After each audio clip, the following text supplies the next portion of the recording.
నమస్తే, నేను మీ Kishore. Welcome to vibrant TV. ప్రస్తుతం నాతో ఉన్నారు సీనియర్ హైకోర్టు అడ్వకేట్ హరిబాబు గారు.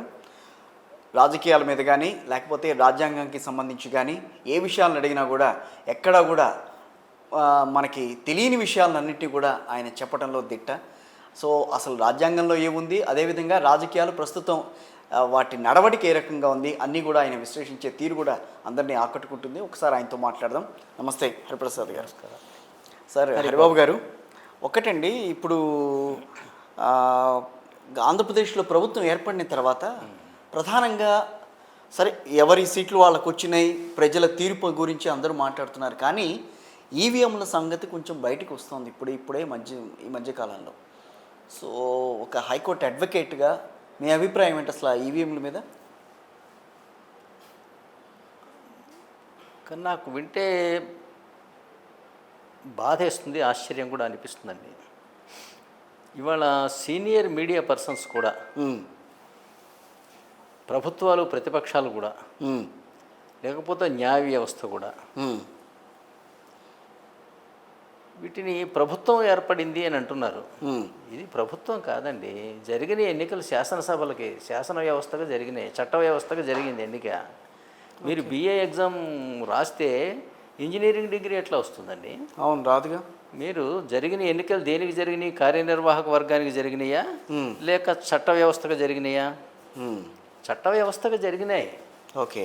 ప్రజాస్వామ్యంలో ఏంటంటే మీకు చట్ట వ్యవస్థ వేరు, కార్యనిర్వాహక వ్యవస్థ వేరు. సరే, న్యాయ వ్యవస్థ ఎట్లాగూ వేరే. అవును. ఈ చట్ట వ్యవస్థ, కార్యనిర్వాహక వ్యవస్థ కనుక ఒకరి చేతిలోనే ఉంటే అది రాచరికం అవుతుంది. ఓకే. ఆ రాజరికంలో ఏంటంటే ఈ ప్రతిపక్షాలని లేదా ఓడిపోయిన రాజుని జైల్లో వేయటం, శిరచ్ఛేదం చేసి కోట గుమ్మానికి ఏలాడగట్టడం, గెలిచిన రాజు సైనికులు దేశం మీద పడి ఈ కబ్జాలు, మానభంగాలు, హత్యలు యథేచ్ఛగా చేసేయటం, ఇది రాచరిక వ్యవస్థ లక్షణం. ఓకే. ప్రభుత్వం మీరు చట్ట వ్యవస్థకి ఎన్నికలు పెట్టి ప్రభుత్వం ఏర్పడింది అంటున్నారు. నాకు ఇది చాలా ఆశ్చర్యం అవుతున్నది. అదేంటి ఇది ఈ వ్యవస్థ ఇప్పటిది కాదుగా. మీకు అనుమానం రావచ్చు, మీకు ఆశ్చర్యం కలగచ్చు. నేను అతిపెద్ద ప్రజాస్వామ్య దేశమైన భారతదేశంలో ఇలాంటిది జరుగుతూనే ఉంటాయి. ఇవి అది మనం ఆత్మవంచన చేసుకోవటమే. అతిపెద్ద ప్రజాస్వామ్యం అని చెప్పటం, అతిపెద్ద రాజ్యాంగం, లిఖిత రాజ్యాంగం అని చెప్పుకోవటం ఆత్మవంచన. అదేంటి అలా చెప్తారు అంటే మీకు చెప్పాను, మనం చట్ట వ్యవస్థ వేరు, రాజకీయ వ్యవస్థ వేరుగా ఉండాలి. దీనికోసం ప్రపంచ దేశాలు, ప్రపంచ మహానాయకులు ఎంతో తపన పడి ఈ ప్రజాస్వామ్యం అనేటువంటి ఒక అద్భుతమైనటువంటి సున్నితమైన ప్రక్రియను కనిపెట్టారు. ఓకే. అట్లాగే అంబేద్కర్ మహాశయుడు రాజ్యాంగ రచనా కమిటీకి అధ్యక్షుడుగా ఉండి ఈ ఒక అద్భుతమైన రాజ్యాంగాన్ని ఆయన సంకలనం చేశాడు. మనం భారతంలో అంటే what is not in Bharata is nowhere అని స్కోపెన్హార్ అని జర్మనీ ఫిలాసఫర్ అన్నాడు. ఓకే. అట్లాగే నేనంట what is not in Indian constitution is not anywhere in the world. Okay. రాజ్యాంగం అంత చక్కటి రాజ్యాంగం. మీకు చట్ట వ్యవస్థ వేరు, కార్యనిర్వాహక వ్యవస్థ వేరు, ప్రజాస్వామ్య వ్యవస్థలో అని చెప్పాను కదా. అవును. మీకు ప్రపంచంలో ఇవాళ అత్యంత అభివృద్ధి చెందిన అమెరికా దేశాన్ని తీసుకోండి. అత్యంత శక్తివంతమైన రాష్ట్రపతి కూడా అమెరికా రాష్ట్రపతి. అవును. అమెరికా రాష్ట్రపతికి అక్కడ పార్లమెంటుని కాంగ్రెస్ అంటాం. అవును. ఆ కాంగ్రెస్లో మెజారిటీ ఉంటుందా? ఉండదు, ఉండకూడదు కూడా. అట్లాగే అక్కడ అమెరికాలో ఉన్న 50 రాష్ట్రాలని ఎన్నికైన గవర్నర్లు పరిపాలిస్తారు. అవును. వారికి అక్కడ ఉన్న రాష్ట్ర అసెంబ్లీల్లో మెజారిటీ ఉంటుందా? ఉండదు, ఉండకూడదు కూడా. ఉంటే ఏమవుతుందంటే ప్రతిపక్షాలను తన్ని తగలేస్తారు. ఇక అడిగే నాదుడెవరు? మీరు ఒక ఆంధ్రప్రదేశ్ ఉదాహరణ చూసుకున్నట్టయితే గత టర్మ్లో చంద్రబాబు నాయుడు గారిని జైల్లో పెట్టారు. అవును. అయ్యో అన్న నాదుడు ఎవరన్నా ఉన్నారా ఈ దేశంలో? విడిపించడానికి ముందుకొచ్చినోడు ఎవరన్నా ఉన్నారా? ప్రధానమంత్రి వచ్చాడా? పక్క రాష్ట్రాల వాళ్ళు వచ్చారా? ఎవ్వరూ రాలే. చివరికి మిమ్మల్ని అక్కడ ఏం చేసినా అడిగే దిక్కుండదు. నేను చెప్తున్నాను. ఎందుకు అంటే చట్టము మాదే, ప్రభుత్వము మాదే. ఓకే. ఈ తేడా రావటం వల్ల ఏమైందంటే ఇప్పుడు అట్లాగే తెలంగాణలో మీకు మరొక రకమైనటువంటి వైవిధ్యమైనటువంటి ఆమ్, రాజ్యాకాంక్ష, అది ప్రజాస్వామ్యబద్ధం కాకుండా రాజ్యపరమైన ఇది ఎట్లా జరుగుతుంది? నయాన భయాన మిగతా రాజకీయ పక్షాలన్నింటిలో కూడా మాలో చేర్పించేసుకుంటాం. ఈ నయాన భయాన చేయడానికి ఏంటంటే ప్రభుత్వం మా చేతిలో ఉంది, ఎస్, మీ నివాసాలు కూలగొడతాం, ఆర్థిక మూలాలు దెబ్బ కొడతాం, మా కార్యకర్తలతోని కానిస్టేబుల్ అని మిమ్మల్ని ఎక్కడ దొరికితే అక్కడ తన్నిస్తాం, మా వాళ్ళు కొట్టినా కేసులు అవ్వవు, మీరు ఏదైనా తిట్టారంటే మాత్రం కేసు అవుతుంది. ఈ రకంగా చేసి ఏంటంటే మీ వ్యాపార మూలాలు మేము దెబ్బతీస్తాం. అసలు ఇప్పుడున్న రాష్ట్ర ప్రభుత్వాన్ని ముఠా, ఈ ముఠా చేతి నుంచి తప్పించుకోవటం ఏంటంటే అసాధ్యం అన్నమాట. మీ వ్యాపారాలు నడవవు. మీ బంధువుల్ని భార్య కోచోటికి పిల్లాని కోచోటికి ట్రాన్స్ఫర్ చేసి పారేస్తాం, ఏసీబీ పెట్టి దాడులు చేయించి ఉద్యోగాలు తీసి పారేస్తాం, జైళ్ళల్లో పెడతాం. దీంతో ఏంటంటే తప్పనిసరిగా మీరు సరెండర్ అయిపోవాల్సి వస్తుంది. ఏ ప్రభుత్వం ఉంటే ఆ ప్రభుత్వానికి సరెండర్ అయిపోవాలి. ప్రభుత్వం అని మీరు అంటున్నారు, నాకేమో సిగ్గుచేటు ఉంది. ప్రభుత్వం అంటే సిగ్గే, అసలు సిగ్గు ఉందన్నమాట. దాంతో ఏమవుతుంది, మిగతా రాజకీయ పక్షాలన్నీ కూడా వాళ్ళ ప్రచారం చేయడానికి వాళ్ళు భయపడతారు, వాళ్ళకి సపోర్ట్ చేయడానికి కార్యకర్తలు ముందుకు రావడానికి భయపడతారు. చివరికి ఆ నాయకులు వచ్చి మీ పార్టీలో చేరిపోతారు. తెలంగాణలో అదే జరిగింది. ఇప్పుడు ప్రతిపక్షాలకు ఎవరికి ఎమ్మెల్యేలు లేరు. అవును. అసెంబ్లీలో మీరు చట్టం చేస్తే అడ్డుకునే నాదుడు లేడు. అదేంటి, తెలంగాణలో ఉన్నారుగా? ఇప్పుడున్నారు, గత టర్మ్లో లేరు. అదే నేను అనేది. ఇప్పుడు కూడా ఏంటి, మీరు ఎలక్షన్స్ అయ్యి 6 నెలలే అయింది చూస్తున్నారు. ఇంకొక 6 నెలలు అయిన తర్వాత అదే జరుగుతుంది. ఇక్కడ మళ్ళీ అదే జరుగుతుంది. ఎందుకంటే గత్యంతరం లేదు. ఓకే. ఇప్పుడు ముఖ్యంగా రాజకీయ నాయకులందరూ వ్యాపారవేత్తలే. అనవసరంగా షావుకారులు అంటారు కానీ మీరు వ్యాపారస్తులని. ప్రభుత్వ సంబంధాలు ఉన్న వ్యాపారాలన్నీ కూడా, అత్యంత లాభదాయకమైన వ్యాపారాలన్నీ కూడా ప్రభుత్వంలో, అంటే ఇప్పుడున్న దానికి అంతకన్నా వేరే పేరు పిలిస్తే జనానికి అర్థం కాదు. ఇప్పుడైనా అధికారంలో ఉన్నటువంటి వాళ్ళ చేతిలోనే ఉంటాయి. అవును. నేను కాంట్రాక్టులు కానీ ఏవైనా కూడా పెద్ద పెద్దవన్నీ కూడా వాళ్ళ చేతిలోనే ఉంటాయి. అందరూ మీ దాంట్లో ఇప్పుడు జాయిన్ అయిపోయారు. మీరు చేసే అక్రమాలని అడ్డుకునే వాళ్ళు ఎవరు? ప్రశ్నించే వాళ్ళు ఎవరు? ప్రజల గతి ఏమిటి అసలు? మీరు నిరంకుశానికి ఇది దారి తీసిందా లేదా? నిరంకుశం అంటే ఇంతకన్నా వేరే ఏమైనా ఉంటుందా? నా ఇష్టం వచ్చినట్టు పరిపాలన చేస్తా, నిరంకుశం అంటే ఇదేనా, ఇంకేమైనా ఉందా? అందువల్ల ఏంటంటే ఇట్లా మెజారిటీ ద్వారా ప్రభుత్వాలు ఏర్పడటం అనేది అరాచకం, ఆటవికం, అప్రజాస్వామికం, తర్వాత రాజ్యాంగ విరుద్ధం. అదేంటి, రాజ్యాంగంలో ఇలా లేదు, రాజ్యాంగంలో ఇలా లేదు. అందువల్ల ఇది రాజ్యాంగ విరుద్ధం. నేను కూడా ఇదే అనుమానం వచ్చి, భారతదేశంలో కావాల్సినంత రాజకీయ అస్థిరత ఉంది, రాజకీయ అవినీతి ఉంది, రాజకీయ అనిశ్చితి కూడా ఉంది. మరి ఇంత పెద్ద రాజ్యాంగం అయితే, ఇంత పెద్ద ప్రజాస్వామ్యం అయితే ఇవేంటి మీరు లక్షణాలు? ఈ రాజకీయ అనిశ్చితి ఏమిటి, అవినీతి ఏమిటి, అస్థిరత ఏమిటి? ఎవరు ఎప్పుడు అధికారంలో ఉంటారో తెలియదు, ఎవరు అధికారం నుంచి కోల్పోతారో తెలియదు. మీకు రాజ్యాంగంలో ఏముంది అంటే ప్రజలందరూ కలిసి ఎమ్మెల్యేలను ఎన్నుకుంటారు. అట్లాగే ప్రజలు లోక్సభ సభ్యులను కూడా ఎన్నుకుంటారు. అట్లాగే ఈ ఎమ్మెల్యేలు అందరూ కలిసి రాజ్యసభ సభ్యులను ఎన్నుకుంటారు. ఈ అసెంబ్లీ సభ్యులు, లోక్సభ సభ్యులు, రాజ్యసభ సభ్యులు వీరందరినీ కలిసి ఎలక్టోరల్ కాలేజ్ అంటారు. అవును. అమెరికాలో కూడా ఎలక్టోరల్ కాలేజే. అది రాష్ట్రపతిని ఆర్టికల్ 55 కింద ఎన్నుకుంటుంది. మన భారతదేశంలో కూడా అంతే. రాష్ట్రపతి ఎన్నిక, రాష్ట్రపతి ఈ భారతదేశ కార్యనిర్వాహకాధికారి. అవును. ఈ భారతదేశ త్రివిధ దళాల సైన్యాధ్యక్షుడు. అతను తప్పితే భారతదేశంలో ఎన్నికైన కార్యనిర్వాహక అధికారి మరొకడు లేడు. మీకెవరైనా తెలిస్తే చెప్పండి. పైగా అతని ఎన్నిక రాజ్యాంగబద్ధం. ఇంత కఠినంగా ఉంటుంది కదా అంటే విప్పు జారీ చేయడానికి వీల్లేదు. ఇప్పుడు మనం దరిద్రం అసెంబ్లీల్లో మెజారిటీ వచ్చినవాడు ప్రభుత్వం అంటున్నాను చూసారా? ఇందులో ఏం జరుగుతుందంటే మెజారిటీ నాకు వస్తే నేను ముఖ్యమంత్రి అయిపోతా. ముఖ్యమంత్రి అయితే ఏమవుతుంది, ఈ రాష్ట్రం నా చేతుల్లోకి వచ్చేస్తుంది, నేను సర్వం సహా రాజ్యాధికారం అయిపోతా. దీన్ని నేను పిండి పారేసి ఎన్ని వేల కోట్లైనా సరే నేను సంపాదించగలుగుతాను. కానీ రాష్ట్రపతికి అన్ని అధికారాలు లేవని అంటారు కదా, ప్రధానికి ఉన్న అధికారాలు రాష్ట్రపతికి లేవని అంటారు కదా, అది ఎక్కడ మారిందా ఆ పరిస్థితి? మారలా. ఇప్పటికి కూడా రాజ్యాంగం అంతే ఉంది. ఎలా ఉంది అంటే మీరు ప్రధానమంత్రికి అధికారాలు ఉన్నాయని మీరు భ్రమిస్తున్నారు ఒక మాట చెప్పాలంటే. అదే అట్లా కాదు, ఇప్పుడు ప్రధానమంత్రి పంపిస్తేనేగా ఆవిడ ఆమోద ముద్ర వేస్తారు, ఆవిడ కానీ లేకపోతే ఆయన కానీ ఎవరైతే రాష్ట్రపతి దాంట్లో ఉందో అంతవరకే. కానీ వాళ్ళేమి చట్టసభల్లోకి వచ్చి మాట్లాడడం కానీ వాళ్ళని ప్రేరేపించడం కానీ వాళ్ళని ఇట్లా చేయడం కానీ ఏం లేదు కదా నాకు తెలిసినంత వరకు. లేదు కదా అంటే భారతదేశ ప్రధానమంత్రి పేరు రాజ్యాంగం మొత్తం మీద 3 చోట్లే ఉంటుంది, 3 చోట్ల. అతనిని రాష్ట్రపతి నియమిస్తాడు, ఇష్టానుసారం తొలగిస్తాడు, అతను రాష్ట్రపతికి సలహాలు ఇచ్చి సహాయపడటము, అతను ప్రతి విషయాన్ని చట్ట సంబంధమైన విషయమైనా లేకపోతే నిర్వహణ సంబంధించిన విషయమైనా ప్రతిదీ ముందుగా రాష్ట్రపతికి నివేదించాలి. ఓకే, ఇది ఆర్టికల్ 74 సలహాలు మాత్రమే ఇవ్వటం వీళ్ళ మంత్రివర్గం పని. ఆర్టికల్ 75 మంత్రులను రాష్ట్రపతి ఇష్టానుసారం నియమించి తొలగిస్తాడు. ఆర్టికల్ 78 ఓకే, ఇది ఏంటంటే ఏ చట్టపరమైన లేదా నిర్వహణపరమైన అంశాలు ఏదైనా సరే ముందుగా రాష్ట్రపతికి నివేదించాలి. అతను ఇంకేదన్నా ఫర్దర్ డీటెయిల్స్ అడిగితే ఇవ్వటం ప్రధానమంత్రి యొక్క విధి అన్నాడు, తప్పించుకోవడానికి వీల్లేదు. ఈ 3 తప్పితే 74, 75, 78 ఈ 3 తప్పితే ప్రధానమంత్రి పేరు ఎక్కడైనా కనుక కనపడితే రాజ్యాంగంలో నేను క్షమాపణ కోరుతాను. అతన్ని రాష్ట్రపతి నియమిస్తాడు, తొలగిస్తాడు, రాష్ట్రపతికి సలహాలు ఇచ్చి సహాయపడాలి, ప్రతిదీ రాష్ట్రపతికి నివేదించాలి. ఇది తప్పితే ఇంకెక్కడైనా ఉందా? లేదు.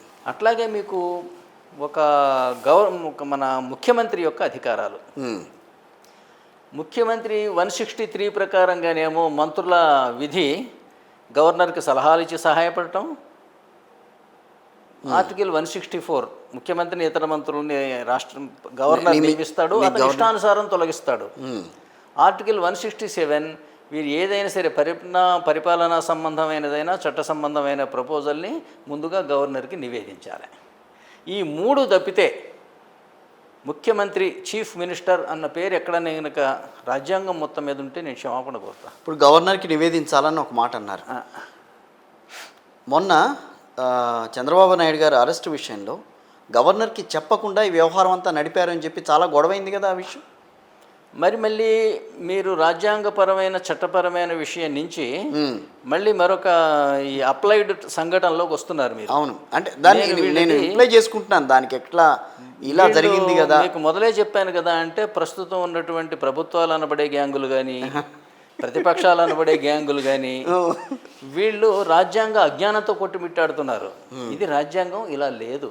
ఓకే, మీరు ఎప్పుడైతే మెజారిటీ ద్వారా అధికారంలోకి వస్తామని భ్రమించారో అప్పుడు ఏం జరుగుతుంది? బాగా డబ్బున్న కులాలు లేదా డబ్బున్న గ్యాంగులు కొంతమంది తయారయ్యి, సపోజ్ తెలంగాణలో అనుకోండి, తలా ఒక 25-30 కోట్ల రూపాయలు పెట్టుబడి పెట్టి నేను 60 మందిని గెలిపించుకుంటా, 2000 కోట్లు పెట్టి. ఓకే, నిజాయితీ పరులైనటువంటి రాజకీయ నాయకులు ఎవరు నాతో పోటీ పడలేరు. నేను ఎప్పుడైతే తలా 40 కోట్లు ఇచ్చానో 2000 కోట్లు 2-3 కోట్లు పెట్టేశా, ఈ 60 మందిని గెలిపించుకున్నా. అప్పుడు ఈ రాష్ట్రం ఈ రాజ్యం నాది, నా ఇష్టం వచ్చినట్టు డీల్ చేస్తా, ఎదురొచ్చిన వాడిని జైల్లో పెట్టేస్తా, వాళ్ళ బిజినెస్లన్నీ దెబ్బతీసేస్తా, అంతులేని అవినీతికి, కులపాలనకి, కుటుంబ పాలనకి, అంతులేని అవినీతికి దారితీస్తుంది, అణచివేతకి. ఇది భారతదేశంలో ప్రస్తుతం ఇదే జరుగుతున్నది. మీకు వెస్ట్ బెంగాల్లో కూడా మొన్న అసెంబ్లీ ఎలక్షన్స్ పూర్తి అయిపోతున్నాయి, సాయంత్రం 6 గంటలకల్లా మెజారిటీ రావడం ఖాయమని తేలిపోయింది. వెంటనే తృణమూల్ కాంగ్రెస్ కార్యకర్తలు ఊరి మీద పడ్డారు, దొరికిన వాడిని దొరికినట్టు కొట్టారు, కొన్ని ఇళ్ళు చంపారు, కొంతమంది ఆడవాళ్ళని లేప్ చేశారు. కారణం ఏంటంటే రేపటి నుంచి మా పోలీసులే కదా. నిన్న ఆంధ్రాలో కూడా అదే జరిగింది. ఎలక్షన్ అయిపోయిన తర్వాత ఇళ్ల మీద పోయి కోడిగుడ్లు రాళ్ళు వేశారు, బయట కొడితే కొట్టి చంపేవాళ్ళు కూడా. అడ్డుకునే నాదుడెవరండి? పోలీసులు చోద్యం చూస్తుంటారు. ఓకే, ఇది ఇట్లా మెజారిటీ ద్వారా ముఖ్యమంత్రి అవ్వటం, అసెంబ్లీలో మెజారిటీ ద్వారా, పార్లమెంట్లో మెజారిటీ ద్వారా ప్రధానమంత్రి అవ్వటం, ఇవి పాకిస్తాన్ రాజ్యాంగంలో ఆర్టికల్ 91 మరియు 130లో ఉన్నాయి. పాకిస్తాన్ రాజ్యాంగం ఆర్టికల్ 91లో పార్లమెంట్లో మెజారిటీ ఉన్న వ్యక్తిని ప్రధానమంత్రిగా నియమిస్తాడు అని ఉంటుంది పాకిస్తాన్ రాజ్యాంగంలో. అట్లాగే ఒక అసెంబ్లీలో మెజారిటీ ఉన్న వ్యక్తిని ముఖ్యమంత్రిగా ప్రకటించాలి అనేది అక్కడ ఆర్టికల్ 130 సబ్సెక్షన్ 1 క్లాజ్ ఏలో ఉన్నాయి. భారత రాజ్యాంగంలో ఇలా ఎక్కడైనా ఉన్నాయా? హరిబాబు గారు మీరు ఉన్నదేమో భారతదేశంలో, మీరు ఒక సవాల్ విసిరొచ్చారు. కాదు, మీరు ఉన్నదేమో భారతదేశంలో. పాకిస్తాన్ రాజ్యాంగం మన రాజ్యాంగానికంటే పాకిస్తాన్ రాజ్యాంగం బాగుందన్నట్టుగా చెప్తున్నారు మీరు. బాగుందా? అక్కడ ఇంతవరకు ఒక్క ప్రధానమంత్రి బతికి పట్టగట్టినోడు లేడు. అది ముగ్గురునేమో ఉరిదీశారు, ఒకళ్ళనేమో బాంబు పెట్టి పేల్చారు. ఇప్పుడు ఒకడేమో జైల్లో ఉన్నాడు, అంటే ఒకడేమో పక్క దేశం. వాళ్ళతో పోలుస్తున్నారు మీరు. అంత దరిద్రమైనటువంటి రాజ్యాంగం, దాన్ని మనం ఇక్కడ అమలు పరుస్తున్నాం. సార్, ఈవీఎంల దగ్గర నుంచి మనం రాజ్యాంగం దాకా వెళ్ళాం. అసలు ఈవీఎంలు ఏంటి గోలది? మీ ఉద్దేశం ఏంటి ఈవీఎంల గోలని? నిజంగా ట్యాంపరింగ్ అనేవి జరుగుతాయా? అవి మనం టెక్నీషియన్స్ కాదు, ఈవీఎంని మనం దాని ఫంక్షనింగ్ ఎట్లాగో తెలిసిన వాళ్ళం కూడా కాదు. కానీ నేను చెప్తా, ఇలాన్ మస్క్ లాంటి వాళ్ళే చెప్పారు, టెస్లా కంపెనీ నడిపిన లాంటి వాళ్ళే అంటే అతను మానవమాత్రుడే ఆయన కూడా. ఇప్పుడు మనం అంటాం ఒక్కోసారి సుప్రీంకోర్టే చెప్పిందండి అంటాం. అవును, న్యాచురల్గా అంటాం కదా, ఎందుకంటే సుప్రీం. మన దగ్గర ఉన్న మేధావులు అందరూ కూడా ఏంటంటే వీళ్ళు ఇది రూలు, ఇది పద్ధతి అంటే ఫాలో అయిపోతారు, అంత బుద్ధిమంతులు. ఓకే. ఇవి కొద్దిమంది గుర్రాల మీద వచ్చి అరబ్బులు వచ్చి ఇది రూలు అంటే తల వంచి ఫాలో అయ్యారు. కొద్దిమంది పడవల మీద వచ్చి ఇది రూలు అంటే వాళ్ళు మెడకాయలు నరికినా ఉరేసినా ఇది చట్టం ప్రకారం జరుగుతున్నదంటే ఓహో అట్లాగా అన్నారు, భరించారు. అవును. ఇవాళ అంతకన్నా ఎక్కువ ఆపరేషన్, అంతకన్నా ఎక్కువ జాతీయత విలువలకి విఘాతం జరుగుతున్నది. అయినా కూడా ఏంటంటే మనం ఇది పద్ధతట, సుప్రీంకోర్టు కూడా చెప్పింది అంటారు. కానీ నేను సుప్రీంకోర్టు అంటే నాకు అత్యంత గౌరవం యాజ్ ఎన్ అడ్వకేట్. సుప్రీంకోర్టు తీర్పు అంటే భారతదేశం మొత్తం దాన్ని అమలు చేయాల్సిందే. మీకు ఇష్టం ఉన్నా లేకపోయినా, అంటే అందులో న్యాయబద్ధత మీకు అంగీకారం కాకపోయినా సరే మీరు దాన్ని గౌరవించాలి, ఆచరించాలి. అవును. దీని అర్థం అందులో తప్పు ఉంటే తప్పు పట్టకూడదనే?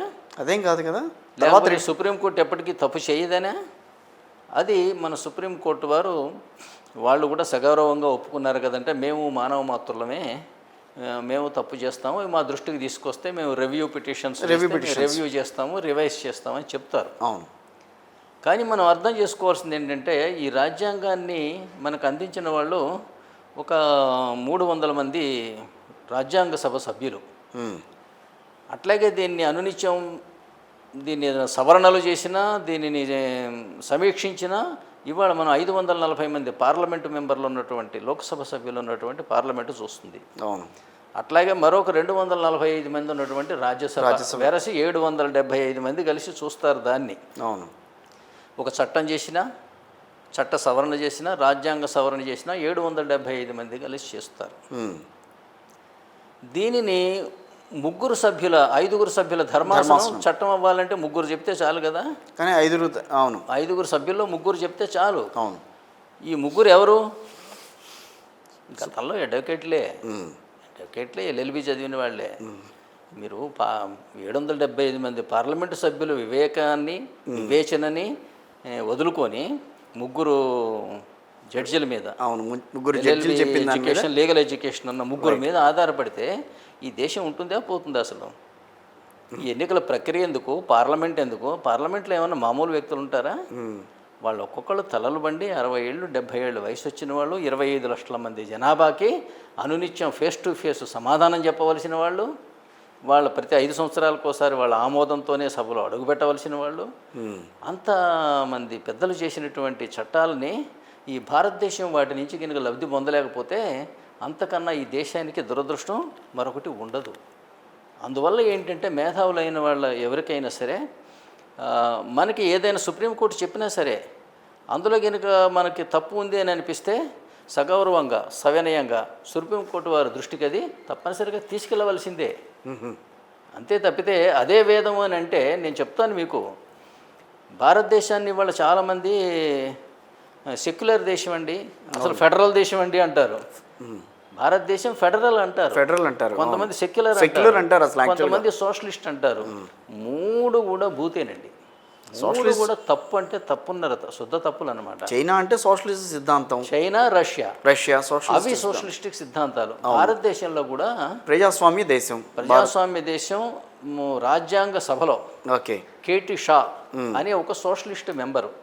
వీళ్ళు కాంగ్రెస్లో వీళ్ళు ఎంత పెద్ద పాపులరో అతను సోషలిస్ట్గా కూడా అంత పెద్ద పాపులర్ మనిషి కేటీ షా అనే అతను. ఆ కేటీ షా అని అతను ప్రపోజ్ చేశాడు. అతను నైజం ఏంటి? కమ్యూనిస్ట్ నైజం కదా, సోషలిస్ట్ కదా. ఈ దేశాన్ని మన రాజ్యాంగ పీఠికలో సోవరిన్ డెమోక్రటిక్ రిపబ్లిక్ అన్న 3 పదాలు పెట్టాం. ఏమిటి? భారత ప్రజల మగు మేము భారతదేశమును సర్వసత్తాక ప్రజాస్వామ్య గణతంత్ర రాజ్యముగా నిర్మించుకున్నట్టుకు అని రాశాం. అవును, సోవరిన్ డెమోక్రటిక్ రిపబ్లిక్ 3 ఉన్నాయి. అవును. మరి ఫెడరల్ ఎక్కడి నుంచి వచ్చింది? ఈయన కేటీ షా గారు ప్రపోజల్ పెట్టాడు. దీన్ని మనం సెక్యులరు, సోషలిస్టు, ఫెడరల్ అన్న 3 పేర్లు కూడా మన రాజ్యాంగ పీఠికలో పెడదాము అని. దానికి అంబేద్కర్ మహాశయుడు దానికి అబ్జెక్ట్ చేశాడు. సోషలిస్ట్ దేశం ఇది ఎలా అవుతుంది? మనం ఆస్తి హక్కుని ప్రాథమిక హక్కుగా పెట్టారు ఆ రోజుల్లో. మనకున్న ప్రాథమిక హక్కుల్లో ఆస్తి హక్కు ఒకటి. ఆ తర్వాత 1978లోనో ఇప్పుడు దాన్ని ప్రాథమిక హక్కుగా తీసేసి ఆర్టికల్ 300A క్రింద రాజ్యాంగ హక్కుగా మార్చారు ఇందిరాగాంధీ గారి టైంలోనే. వాక్ స్వాతంత్రం అట్లాగే కాదండి, ఓకే. మీకు ఆస్తి హక్కు రాజ్యాంగ హక్కు అయి ఉండగా ఈ దేశం సోషలిస్ట్ ఎలా అవుతుంది చెప్పండి? కోర్స్ అది మీరు ఒకటి. రెండోది సెక్యులర్ అందాం. సెక్యులర్ అందాం అంటే అంబేద్కర్ గారు అబ్జెక్ట్ చేసింది. మనం ఇందులో ఇందాక మీరు అన్నారే ఫ్రీడమ్ అనేది, వారు ఇచ్చింది ఏంటది? Justice, Liberty, equality. జస్టిస్ అంటే న్యాయం, లిబర్టీ అంటే స్వేచ్ఛ, ఈక్వాలిటీ అంటే సమానత్వం.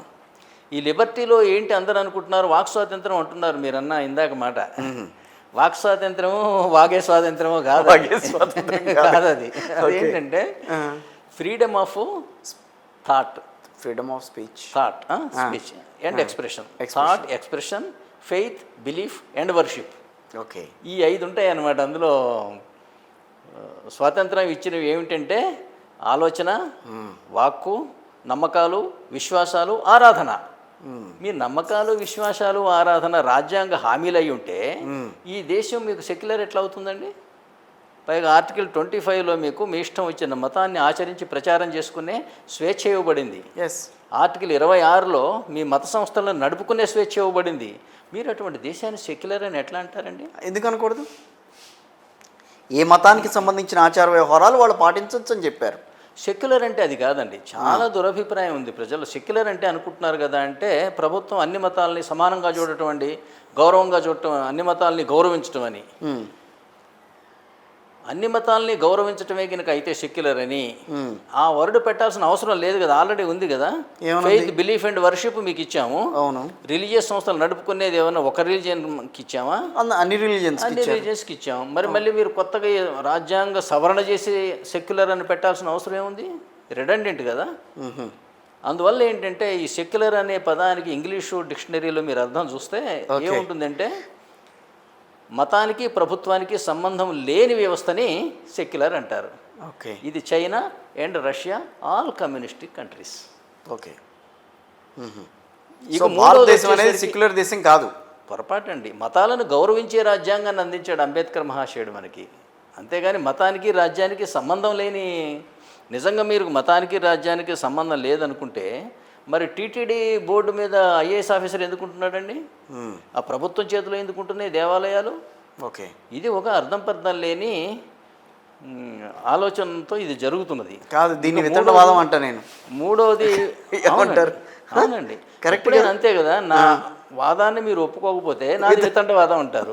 మీ వాదాన్ని నేనేమంటా? ఏమంటా చెప్పండి?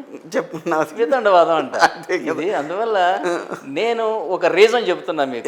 మీ రీజన్ మీరు చెప్పండి. సెక్యులర్ అంటే ఏంటో, అన్ని మతాలు, పెట్టాల్సిన అవసరం, అన్ని ప్రాంతాలు భేదభావం లేకుండా అందరూ కలిసి ఉండాలనే విషయాన్ని ఒక సెక్యులరిస్ట్ కంట్రీగా, సెక్యులరిస్ట్ స్టేట్గా అంటే, లేకపోతే సెక్యులర్ అనేది ఒక ఇంగ్లీష్ వర్డ్ కదా.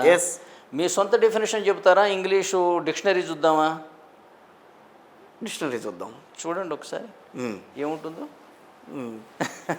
ప్రభుత్వానికి మతానికి సంబంధం లేని వ్యవస్థని. అది ముఖ్యంగా మీకు ఎక్కడ కనపడుతుంది అంటే ఈ సెక్యులర్ అనే మాట అంబేద్కర్ ఒప్పుకున్నాడా? ప్రపోజ్ చేసిన వాడేమో కమ్యూనిస్టు, వద్దన్నదేమో అంబేద్కరు.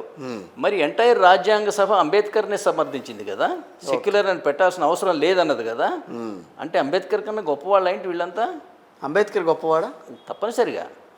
తను చిన్న స్థాయి నుంచి పట్టుదలతోటి ఇవాళ ప్రపంచంలోనే అత్యున్నతమైన డిగ్రీలు కలిగిన వ్యక్తిగా అతనికి ఆ రోజుల్లో గుర్తింపు ఉంది.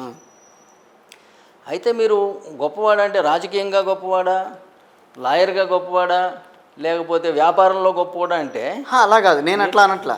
ఇప్పుడు ఒక జిల్లాని పేరు పెడదామని అనుకున్నారు, పేరు ప్రపోజ్ చేశారు లాస్ట్ గవర్నమెంట్. అక్కడి నుంచి మీరు వేరుకుపోతాం. దయచేసి ఒక మాట చెప్పనండి నన్ను. మూడోది ఫెడరల్ ఉంది కదా. ఓకే. కేటీ షా ప్రపోజ్ చేశాడు, సోషలిస్ట్ సెక్యులర్ ఫెడరల్ అని పెడదామని. అంబేద్కర్ ఏమో అపోజ్ చేశాడు. రాజ్యాంగ సభ మొత్తం అంబేద్కర్ గారిని సమర్థించింది. ఇది కానీ నెహ్రూ గారు ఏంటంటే అంబేద్కర్కి బద్ధ విరోధి అనే కన్నా అంబేద్కరే అందరికీ బద్ధ విరోధి అండి. కరెక్ట్. అంబేద్కర్ నెహ్రూ అంటే పడదు, గాంధీ అంటే పడదు, కమ్యూనిస్టులు అంటే పడదు. పైగానేమో సొంతంగా ఒక scheduled cost federation of India అని ఒక పార్టీ పేరు పెట్టుకున్నాడు. అందువల్ల మిగతా కులాలకు పడదు. ఎలక్షన్లో పోటీ చేస్తే 2% ఓట్లు వచ్చినాయి ఆయన పార్టీకి దేశవ్యాప్తంగా. కరెక్ట్. ఈ నేపథ్యంలో ఏంటంటే నెహ్రూ గారికి ఏముంది అంటే అంబేద్కర్ ఏది అవునంటే కంపల్సరీగా కమ్యూనిస్టులను మొత్తం వీళ్ళంతా కాదంటారు. ఎందుకంటే కమ్యూనిస్టులు సోషలిస్ట్ సెక్యులర్ ఫెడరల్ అంటే ఈయనొద్దన్నాడు. తర్వాత నెహ్రూకి అంబేద్కర్కి అసలు ఎప్పుడూ భావ వైరుధ్యం ఉంది. అందువల్ల అంబేద్కర్ భావజాలం ఏది ఉంటే దానికి వ్యతిరేకం నెహ్రూ చేశాడు. చేసి ఏం చేశాడంటే ఈ దేశాన్ని సోషలిస్ట్ సెక్యులర్ ఫెడరల్ ఈ 3 విధానాల్లో నడిపాడు, డిక్లేర్ చేయకుండా. అన్డిక్లేర్డ్ వార్ రాజ్యాంగంలో పెట్టకుండానే ఆ పంథాలో నడిపాడు. సోషలిస్ట్ పంథా అంటే ఎలా నడిపాడు? ఇన్కమ్ ట్యాక్స్ 87.5% ఇన్కమ్ ట్యాక్స్ విధించాడు. ఇంకా తినేదేముంటుంది, ఏముంటుంది. అట్లాగే ఏంటంటే సెక్యులర్ అంటేనేమో హిందుత్వాన్ని కొంచెం నిరసించటం, తగ్గించటం పాలసీగా పెట్టుకున్నాడు. రైట్. ఓకే. మూడోది ఏంటంటే ఫెడరల్గా నడిపాడు. ఎవరికి మెజారిటీ వస్తే వాళ్ళు ఎవరి ప్రాంతాన్ని వాళ్ళు పరిపాలించేసుకోండి అని. ఈ 3 విధానాల్లో నెహ్రూ గారు నడిపారు. ఇందిరాగాంధీ గారు మరి ఆయనకి తగిన పుత్రికగా తండ్రి గారు చేసిన పని అంటే అది చట్ట విరుద్ధమైన పని, దానికి చట్టబద్ధత కల్పించే ప్రయత్నం చేసింది ఏమో. ఓకే. 1976లో 42వ రాజ్యాంగ సవరణ ద్వారా రాజ్యాంగంలో సోషలిస్టు సెక్యులర్ అనే 2 పదాలు పెట్టింది. ఓకే. కానీ ఫెడరల్ అని పెట్టిందా? పెట్టలే ఇక్కడ. మరి ఇప్పుడు ఎక్కడి నుంచి వచ్చింది ఈ ఫెడరల్? రాజ్యాంగంలో లేదు, రాజ్యాంగ సభ ఆమోదించలా. ఇందిరాగాంధీ గారు 76లో 42వ సవరణ ద్వారా పెట్టలే. ఎక్కడి నుంచి వచ్చింది ఇది? సుప్రీంకోర్టు వారు చెప్పారు. ఇప్పుడు ఇందిరాగాంధీ గారు పెట్టాలంటే ఆర్టికల్ 368 కింద రాజ్యాంగ సవరణ కింద పెట్టారు. అది కూడా లేకుండా సుప్రీంకోర్టు వారు ఫెడరల్ అనేస్తే ఎలా? రైట్. కరెక్ట్. అందువైతే ఏంటంటే ఇంకొకటి ఏంటంటే మీరు అందరూ అనుకునేది భారతదేశం పార్లమెంటరీ ప్రజాస్వామ్యం అనుకుంటారు. అవును, వట్టి తప్పు మాట అది. భారతదేశం పార్లమెంటరీ ప్రజాస్వామ్యం కాదు, ఇది అధ్యక్ష తరహా ప్రజాస్వామ్యం. ఎందుకంటే సోవరెన్ డెమోక్రటిక్ రిపబ్లిక్ అన్నా, ఇందాక మీరు సెక్యులర్ అంటే ఒకటి చూడమన్నాను మీనింగు, అట్లాగే రిపబ్లిక్ అంటే ఏంటో చూడండి. Sovereign democratic republic. రిపబ్లిక్ అంటే ఏంటంటే a country which is ruled by an elected or nominated president instead of a monarch in which people are supreme. అంటే ఎలక్టెడ్ ఆర్ నామినేటెడ్ రాష్ట్రపతి పరిపాలించే దేశాన్ని ప్రజాస్వామ్యం రిపబ్లిక్ అంటారు. అందువల్ల ఇది మనది రిపబ్లిక్. ఓకే. ఇప్పుడు అమెరికాలో అధ్యక్ష తరహా ప్రజాస్వామ్యం కాదా? మీకు ఇంగ్లాండు, నేను చెప్పిన 3.5 సంవత్సరాలు రాజ్యాంగం మీద రీసెర్చ్ చేసి ఈ భారతదేశంలో ఉన్న రాజకీయ అవినీతి ఏంటి, అనిశ్చిత ఏమిటి, దీని మీద నేను ఇంత పెద్ద రాజ్యాంగం అంటున్నారు, అంబేద్కర్ మహాశయుడు రచించింది అంటున్నారు అని రీసెర్చ్ చేసి మరి నేను Indian politics versus Indian constitution అని ఒక బుక్ రాశాను. అవును. అట్లాగే తెలుగులో భారత ప్రజల మగు మేము అని ఒక పుస్తకం రాశాను. దాన్నే హిందీలో తర్జుమా చేయించాను కదా. అంటే భారతీయ రాజనీతి బనాం భారతీయ సంవిధాన్, ఈ 3 భాషల్లో ఇది ఇవాళ అమెజాన్, ఫ్లిప్కార్ట్, కోబో అన్ని ఆన్లైన్ ప్లాట్ఫామ్స్లో అవైలబుల్ ఉంది ఈ పుస్తకం. ఒక్కసారి రిపబ్లిక్ అంటే చూడమన్నారు, వ్యవస్థీకరణ ప్రభుత్వం అని ఉంది తెలుగులోనా? తెలుగులో. అందుకే నేను మొదటి నుంచి మీకు చెప్పేది రిపబ్లిక్ అంటే ఇంగ్లీష్ మాట, దయచేసి ఇంగ్లీష్లోనే చూడాలి. ఓకే సరే మాట కాదు. ఓకే.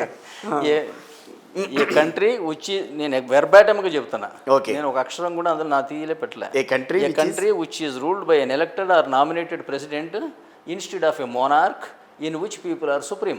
ఓ, ఇది దాని డెఫినేషను. మీకు ఇంగ్లాండ్ అనేది పార్లమెంటరీ ప్రజాస్వామ్యం. ఎస్. ఎందుకంటే అక్కడ ప్రజలు పార్లమెంట్ మెంబర్లు ఎన్నుకుంటారు, పార్లమెంట్ ప్రైమ్ మినిస్టర్ని ఎన్నుకుంటుంది, ఆయనే పరిపాలిస్తాడు. మరి ఇక్కడ అంతేగా, ఎన్నికైన రాష్ట్రపతి ఉండడు. ఇక్కడ రాష్ట్రపతి ఎన్నికైన ఉండడు. రాష్ట్రపతి ఉన్నాడు. అది మీకు అమెరికాలో ఎన్నికైన రాష్ట్రపతి ఉంటాడు, ఇండియాలో కూడా ఎన్నికైన రాష్ట్రపతి ఉంటాడు, ఎన్నికైన ప్రధానమంత్రి ఉండడు. మీకు ఇంగ్లాండ్లోనేమో ఎన్నికైన ప్రధానమంత్రి ఉన్నాడు, ఇండియాలో ఎన్నికైన ప్రధానమంత్రి లేడు. ఆర్టికల్ 75 కింద is appointed by the president of India. President of India is the one and the only elected executive in India. రెండో మనిషి లేడండి. అంటే మీకు ఇంకా వైస్ ప్రెసిడెంట్ కూడా ఎలక్టెడే, కానీ ఈయనతో కంపేరబుల్ కాదు. ఈయనకున్న ప్రమాణ స్వీకారం కానీ ఈయన ఎలక్టోరల్ కాలేజ్ ఇంత ఉండదు అయింది. ఓన్లీ పార్లమెంటు ఉభయ సభలే. అవును. అందువల్ల రాష్ట్రపతి తప్పితే పైగా ఉపరాష్ట్రపతి విధులు ఏముంటాయి? రాష్ట్రపతి లేనప్పుడు ఆప్షన్స్లో పదవి తాత్కాలికంగా చేస్తాడు, అంతకుమించి ఏమి విధి ఉండదు. మీకు ఇంగ్లాండ్ అనేది పార్లమెంటరీ ప్రజాస్వామ్యం అని చెప్పాను, ఎందుకంటే ప్రజలు పార్లమెంట్ని ఎన్నుకున్నారు, పార్లమెంట్ ప్రైమ్ మినిస్టర్ని ఎన్నుకుంది, ఎన్నికైన రాష్ట్రపతి ఉండడు. ఓకే. మన దగ్గర ఏంటంటే ప్రజలు ఎమ్మెల్యేలని లోక్సభ సభ్యుల్ని ఎన్నుకున్నారు, ఎమ్మెల్యేలంతా రాజ్యసభ సభ్యుల్ని ఎన్నుకున్నారు, వీళ్ళందరినీ ఎలక్టోరల్ కాలేజ్ అంటారు అమెరికాలో లాగానే. వీళ్ళేమో రాష్ట్రపతిని ఎన్నుకుంటారు, విప్పు కూడా జారీ చేయడానికి వీల్లేదు. పైగా ప్రతి ఎమ్మెల్యే ఒక ఓటు విలువ ఎంతో తెలుసండి, అతని నియోజకవర్గంలో ఉన్న జనసంఖ్యతో సమానం. అంటే పసి పిల్లవాడి దగ్గర నుంచి ముసలిపాడు వరకు అందరూ కూడా ఈ భారతదేశ రాష్ట్రపతిని ఎన్నుకున్నట్లు లెక్క.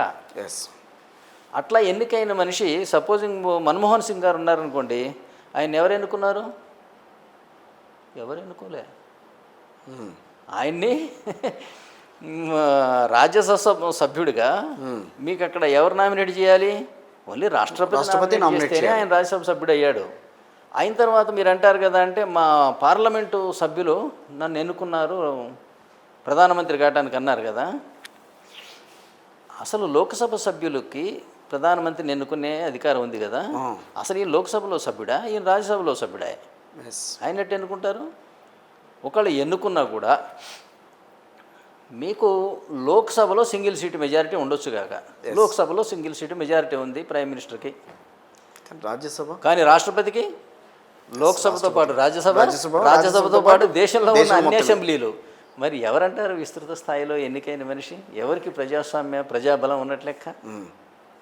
సో మీరు చెప్తున్న దాన్ని బట్టి చూస్తే కొంత మనం కొంచెం డివేట్ అయ్యి, ఇది ఎక్కడ జరిగిందో, ఈ మోసం ఎక్కడ జరిగిందో నేను చెప్తానండి. మోసం అనే కన్నా లేదా దురవగాహన ఎక్కడ జరిగింది అంటే, మీకు 1947లో స్వాతంత్రం వచ్చింది. అవును. అప్పటికి రాజ్యాంగం ఉందా? లేదు, 1950లో వచ్చింది. 50లో వచ్చింది. పోనీ 47లో మన రాజ్యాంగం ఎలా ఉండబోతుందో మీకు తెలుసా? తెలియదు. అందువల్ల ఏం చేసామంటే, మనం బ్రిటిష్ పంధాలోనే రాజ్యాంగ సభలో మెజారిటీ ఉన్న వ్యక్తిని ప్రధానమంత్రిగా మౌంట్ బ్యాటన్ ప్రమాణ స్వీకారం చేయించాడు బ్రిటిష్ విధానం ప్రకారం. ఇప్పుడు మీరు అర్థం చేసుకోండి కదంటే అదే బ్రిటిష్ విధానం ఇంకా ఈ రోజుకి కొనసాగుతున్నది. 1950లో రాజ్యాంగం అమల్లోకి వచ్చింది, జనవరి 26. అప్పుడు రాజ్యాంగం తీసి చూస్తే ఏముంది అంటే, ఇది అధ్యక్ష తరహా ప్రజాస్వామ్యం ఉంది, అధ్యక్షుడిని ఎన్నుకోవాలి, అధ్యక్షుడే పరిపాలన చేయాలి. కుదరదుగా అప్పుడు, అప్పటికి ప్రధాని ఉన్నాడుగా. చెప్తాను ఏమవుతుందో చూడండి. ఇప్పుడు రాష్ట్రపతి ఎన్నిక పోటీ చేసి దేశ పరిపాలనా పగ్గాలు నెహ్రూ గారు చేపట్టవచ్చు. అక్కడ పోటీ చేయాలంటే ముందు ప్రధానమంత్రి పదవికి రాజీనామా చేయాలి. ఇది రాజీనామా చేసి పోటీ చేస్తే గెలుస్తారని గ్యారంటీ ఏముంది? నథింగ్. ఉన్నది పోతుంది, ఉంచుకున్నది పోయిందంటారే. అట్లాగే ఆ తర్వాత ఇన్ని రాష్ట్రపతిగా గెలిచిన మనిషి ఇన్ని ప్రధానమంత్రికి ఎందుకు పెట్టుకుంటాడు? వాళ్ళ మనిషిని పెట్టుకుంటాడు. అవును, అసలు దేశ చరిత్ర వేరు ఉండేది. అవును. అందుకోసం ఏం చేశారంటే, ఈయనొక్కడికే కాదు ఈ డోగ్మా. ఇప్పుడు సర్దార్ వల్లభాయ్ పటేల్ పోటీ చేయాలన్నా కూడా మరి ఆ రోజు రక్షణ మంత్రిగా ఉన్నాడు, అది వదులుకోవాలిగా. అంబేద్కర్ గారు న్యాయమంత్రిగా ఉన్నాడు, ఆయన అది వదులుకోవాలిగా పోటీ చేయాలంటే. అందుకోసం వీళ్ళందరూ ఏం చేశారంటే, అందరికీ ఆమోదయోగ్యమయ్యి బాబు రాజేంద్ర ప్రసాద్ గారిని రాష్ట్రపతిగా పోటీ పెట్టి గెలిపించారు. గెలిపించినందుకు ఏమైందంటే, ఆయన మరి అంత మహోన్నతమైన పదవి ఇచ్చారు, ఇక కృతజ్ఞత. నెహ్రూ గారు ఏ కాగితం పంపిస్తే అది దాని మీద సంతకం పెట్టి బయటికి పంపించి రాష్ట్రపతి అంటే రబ్బర్ స్టాంప్ అన్న బిరుదు మనకు 1950 అందుకు అడుగుతున్నాం మేము. ఎవరైనా అంత రాష్ట్రపతికి అన్ని విస్తృత అధికారాలు ఉన్నాయని అంటే ఎందువల్ల జరిగిందో చూడండి. ఇది మన ప్రధానమంత్రి రాష్ట్రపతి ద్వారానే జరిగింది. ఇది కమ్యూనిస్టులు చూస్తూ ఉండటం వల్ల వాళ్ళకు కూడా అదే ఇష్టం. ఆ తర్వాత 30 సంవత్సరాల పాటు అదే కుటుంబం అదే రాజకీయ పార్టీ పరిపాలన చేయటం వల్ల ఈ యొక్క విధానం ఏదైతే ఉందో దీనికి సాంప్రదాయకత సంతరించుకుంది. అది it has become practice by precedents. 30 ఏళ్ళు అనేసరికి అప్పుడు వయసులో ఉన్న వాళ్ళు చచ్చిపోయి ఉంటారు. ఇక దాన్ని ప్రశ్నించే నాదుడు ఎవరు? ఆ 30 ఏళ్ళు నెహ్రూ గారిని ఇందిరాగాంధీ గారిని ప్రశ్నించే అంత పరిస్థితి ఎవరికి లేదు. అందువల్ల ఇది కరెక్ట్ విధానమే అన్న మనం కూడా మేధావులం కదా. అందుకోసం ఏంటంటే ఇవన్నీ సూడో మేధావులం అని చెప్తున్నారు. ఇది మనకు ప్రశ్న మనం వేసుకుంటాం, సెల్ఫ్ గోల్ వేసుకుంటాం. అవునండి, మెజారిటీ ఉన్నోడు పరిపాలిస్తే తప్పే ఉంది. నేను ఇప్పుడు ఎవరితో మాట్లాడినా కూడా అవును చదువుకోని వాడు అంతే అంటాడు, చదువుకున్నవాడు అవునండి అసెంబ్లీలో మెజారిటీ ఉన్నోడు ప్రజామోదం ఉంది పరిపాలిస్తే తప్పే ఉంది. ఇట్లా ఏంటంటే ఇందులో మన వాళ్ళు పడిపోయారు. ఈ విధంగా ఒక తప్పుదోవలో పడటం వల్ల ఇవాళకి కూడా అదే విధానం నడుస్తున్నది. ఇప్పుడు మరి కానీ పరిపాలన ఎవరు చేయాలో కూడా చెప్తాను. భారతదేశ వ్యవస్థ అనేది రాజ్యాంగం ప్రకారం ఒక గొడుగు లాంటి వ్యవస్థ అండి. అవును, ప్రజల ద్వారా పసిపిల్ల నుంచి ముసలివాడి దాకా రాష్ట్రపతిని ఎన్నుకున్నారండి. రాష్ట్రపతి కేంద్ర ప్రభుత్వాన్ని ఏర్పాటు చేస్తాడండి. రాష్ట్రపతి గవర్నర్లను పంపిస్తాడు రాష్ట్ర ప్రభుత్వం ఏర్పాటు చేయమని. ఇక్కడికి వచ్చి గవర్నర్ ఇక్కడ రాష్ట్ర ప్రభుత్వం ఏర్పాటు చేస్తాడండి.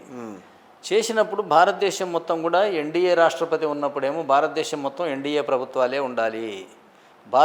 అక్కడ యూపీఏ రాష్ట్రపతి ఎన్నికైన రోజున భారతదేశం మొత్తం యూపీఏ ప్రభుత్వాలు ఉండాలి. ఇట్లా ఉంటే ఏమవుతుందంటే మీరు ఒక రాష్ట్రంలో ఒక రాజకీయ నాయకుడిని మీరు చిత్రహింసలో చిత్రవదలో పెట్టారనుకోండి, నిజంగా నేను చెప్తున్నా, ఒక ముఖ్యమంత్రి తలుచుకుంటే మిమ్మల్ని నన్ను కాదండి, ఓడిపోయిన ముఖ్యమంత్రినా లేకపోతే ప్రత్యర్థి పార్టీనా ఈ సిటీ నడిబొడ్డున గుంజగట్టేసి కొట్టినా కూడా ఏం అవ్వదు.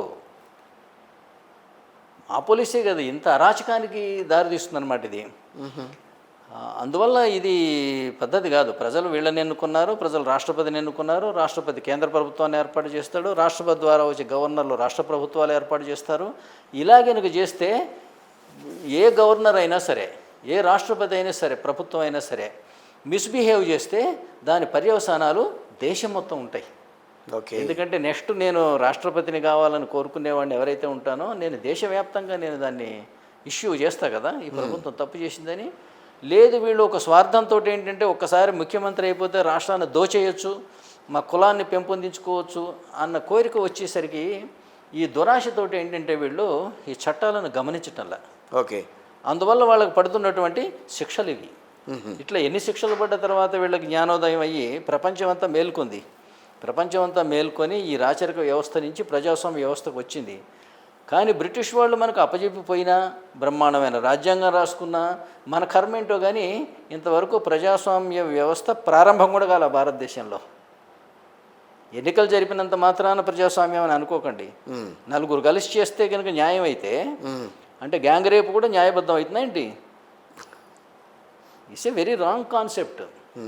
చట్ట వ్యవస్థ వేరు, కార్యనిర్వాహక వ్యవస్థ వేరు, న్యాయ వ్యవస్థ వేరు. ఎవరి డ్యూటీస్ వాళ్ళకు ఉండాలి.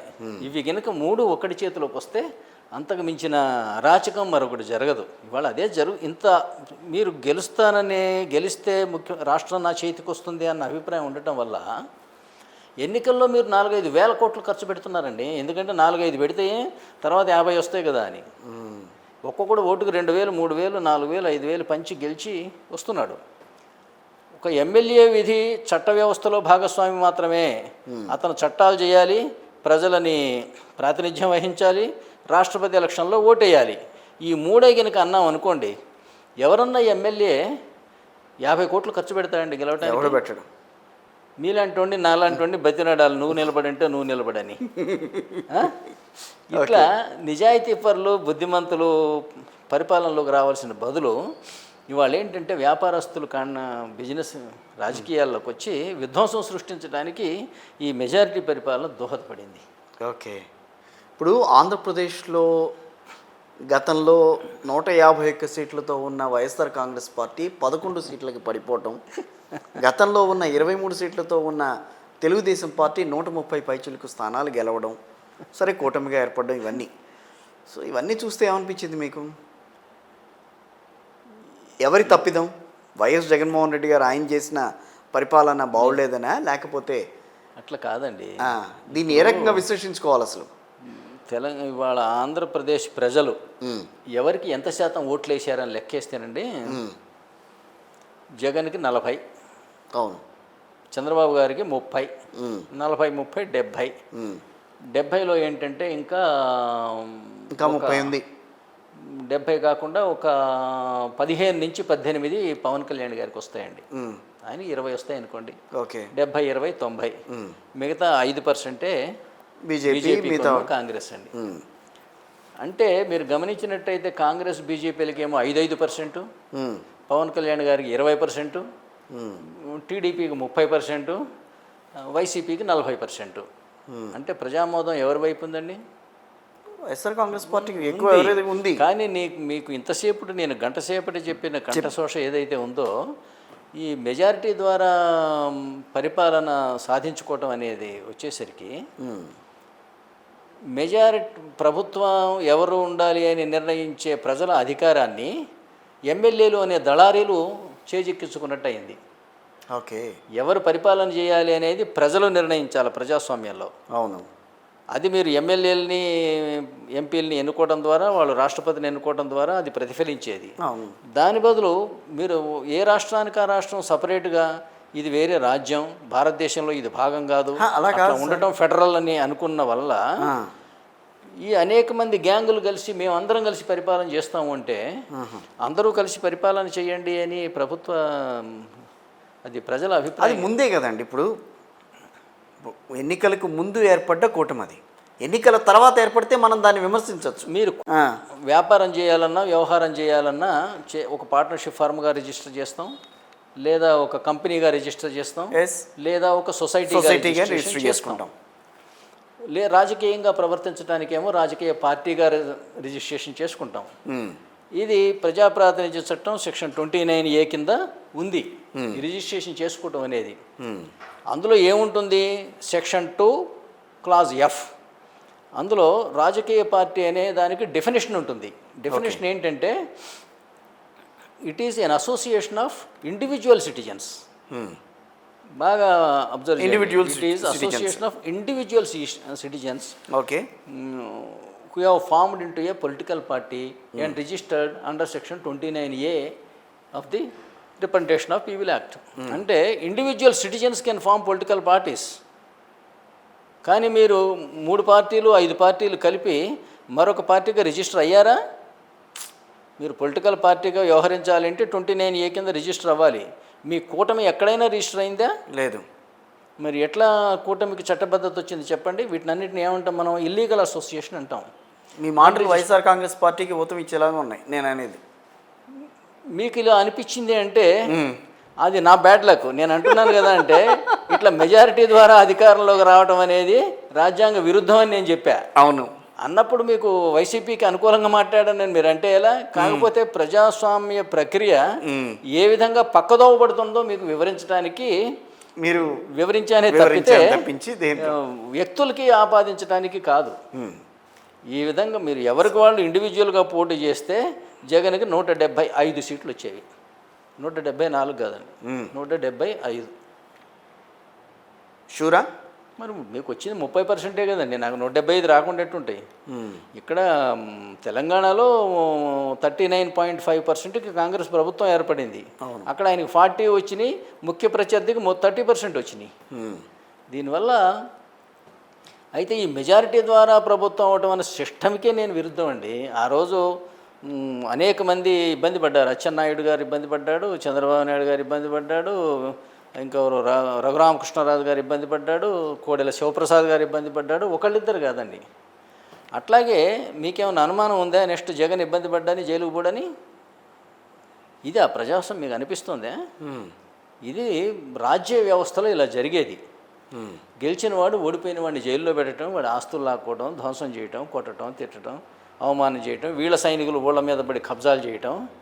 ఇప్పుడు మళ్ళీ మీద అక్కడికే వచ్చింది. ఇది ప్రజాస్వామ్యం అని నమ్మి మేధావులందరూ దీని గురించి చర్చలు చేసి ఇట్లా మాట్లాడుతుంటే ఇది నాకు ఒక్కసారి ఇంత బాధ అనిపిస్తుంది నిజంగా. ఇది జరగదంటారా మీరు? Are you sure? జగన్ జైలుకి కూడా మీరు చెప్పండి. 100% పోతాడండి, అనుమానం ఉంది. జగన్ అట్లాగే కేసీఆర్ జైలుకి పోతాడా చెప్పండి, లేదా చెప్పండి? 100% పోతాడండి. ఈయన అధికారంలో ఉన్నప్పుడు రేవంత్ రెడ్డి గారిని జైల్లో పెట్టారు కదా. అవును. ఏదో మరీ పెద్ద నేరం కూడా కాదు, ఏదో ఓటుకు నోటు అని. ఇవాళ రేపు ఓటుకు నోటు పంచనోడు ఎవడున్నాడండి? అసలు ఒక్క ఓటు కూడా రాదు కొనకపోతే. ప్రతి ఒక్కడు కొనుక్కుంటూ మనకి చేతిలో పోలీస్ ఫోర్స్ ఉంది కదా అని కేసు రిజిస్టర్ చేసి లోపల వేసాము. మరి ఇప్పుడు ఆయన అధికారంలోకి వచ్చే ఊరుకుంటాడా? సో ఆయన కూడా జగన్ గారిని జైల్లో పెట్టిస్తాడు కంపల్సరీ. ఇక్కడ అట్లాగే కేసీఆర్ గారికి. కానీ ఇది ఏంటంటే ఇది ప్రజాస్వామ్య వ్యవస్థ అని భ్రమపడటమే జైల్లో పెట్టించటమే ఇక్కడ ఎజెండానా, లేకపోతే వాళ్ళు అవినీతి చేశారన్నది ఎజెండానా, లేకపోతే నన్ను ఓడించారన్న నన్ను కూడా ఇబ్బంది పెట్టారన్నదే ఎజెండానా? ఇక్కడ 3 రకాలుగా కనిపిస్తోంది. ఇక్కడ కక్ష తీర్చుకోవటం అండి. రాజుకి మధ్య ఇది కక్ష తీర్చుకోవటమే. ప్రజల నిమిత్త మాత్రులు ఇందులో కక్ష తీర్చుకోవటమే. ఇప్పుడు లేదు అవినీతి చేశాడు కాబట్టి జైల్లో పెడితే తప్పే ఉందని ఈ మధ్య నేను చెప్పిన వీడియోలో చాలామంది కామెంట్స్ చేశారు. కానీ నేను ఈ సమాజం మొత్తానికి ఒక ప్రశ్న వేస్తున్నా, అసలు అవినీతి లేని నాయకుడు ఎవరైనా ఉన్నారా? అచ్చమైన కాంట్రాక్టర్ల, వడ్డీ వ్యాపారస్తుల, రియల్ ఎస్టేట్ల వాళ్ళే దిగారు. మామూలు వాళ్ళందరూ రాజకీయాల నుంచి బయటికి వెళ్ళిపోవాల్సిందే. ఇది ఇంకా భవిష్యత్తులో ఎక్కడెక్కడికి దారి తీస్తుంది అంటే ఇవాళ ఒకళ్ళొకళ్ళు రాజకీయ ప్రత్యర్థులుగా విమర్శించుకునేవాళ్ళు ఒకప్పుడు అంశాల వారీగా. ఇప్పుడు దాన్ని పోయి తూలుచ్చా అంటే తూలుచ్చా అని తిట్టుకోవడం దాకా వచ్చింది. తిట్టుకోవడం దాకా కాకుండా ఒకళ్ళ ఆస్తుల మీద ఒకళ్ళ విధ్వంసానికి వచ్చింది, ఒకళ్ళ మీద కేసులు పెట్టి ఒకళ్ళు జైళ్లలో పెట్టుకోవడానికి వచ్చింది. ఇది మర్డర్లకు దారితీయదని మీరు అనుకుంటున్నారా? మళ్ళీ రాజరిక వ్యవస్థలాగా 100% దారితీసి తీరుతుంది. ఇది ఏంటంటే రాజ్యాకాంక్షతోటి వీళ్ళు రాజ్యాంగాన్ని పట్టించుకోకపోవటం ఒక సమస్య అయితే, అధికారంలోకి వస్తే బోలెడంత డబ్బు వస్తుంది, హోదా భోగాలు అనుభవించుతున్నటువంటి భోగలాలస నుంచి వీళ్ళు ఇవన్నీ ఏంటంటే ఈ వివేకం అనేది మర్చిపోతున్నారు. ఇలా జరిగితే మీకు మరొక విషయం చెప్తాను. ఇలాగే చిన్న పార్టీలు పార్లమెంట్లో 2/3 మెజారిటీ వచ్చిందనుకోండి ఉభయ సభల్లో, వీళ్ళు ఒకడు ప్రధానమంత్రి అవుతానికి ఒకళ్ళు ఒప్పుకుంటారా? వీళ్ళకు ప్రధానమంత్రి ఫోబియా ఉంది, రాష్ట్రపతి అవ్వాలని కోరిక లేదు. ఇది ఏదో అంటారే, అందుకనే అంటున్నా ప్రధానమంత్రికి ఉన్న వాల్యూ రాష్ట్రపతికి లేదు కదా. అంధకజన దూషితములు కావి అమూల్య రత్నములని. ఇప్పుడు మామూలు వాడిని మీరు అడిగారు అనుకోండి, నీకు ఎస్ఐ పోస్ట్ కావాలా, ఎస్పీ పోస్ట్ కావాలంటే ఏమంటాడు? ఎస్ఐ కావాలంటే లాఠీ పెట్టి కొట్టవచ్చు కదా, జనాన్ని ఉరికియొచ్చు కదా.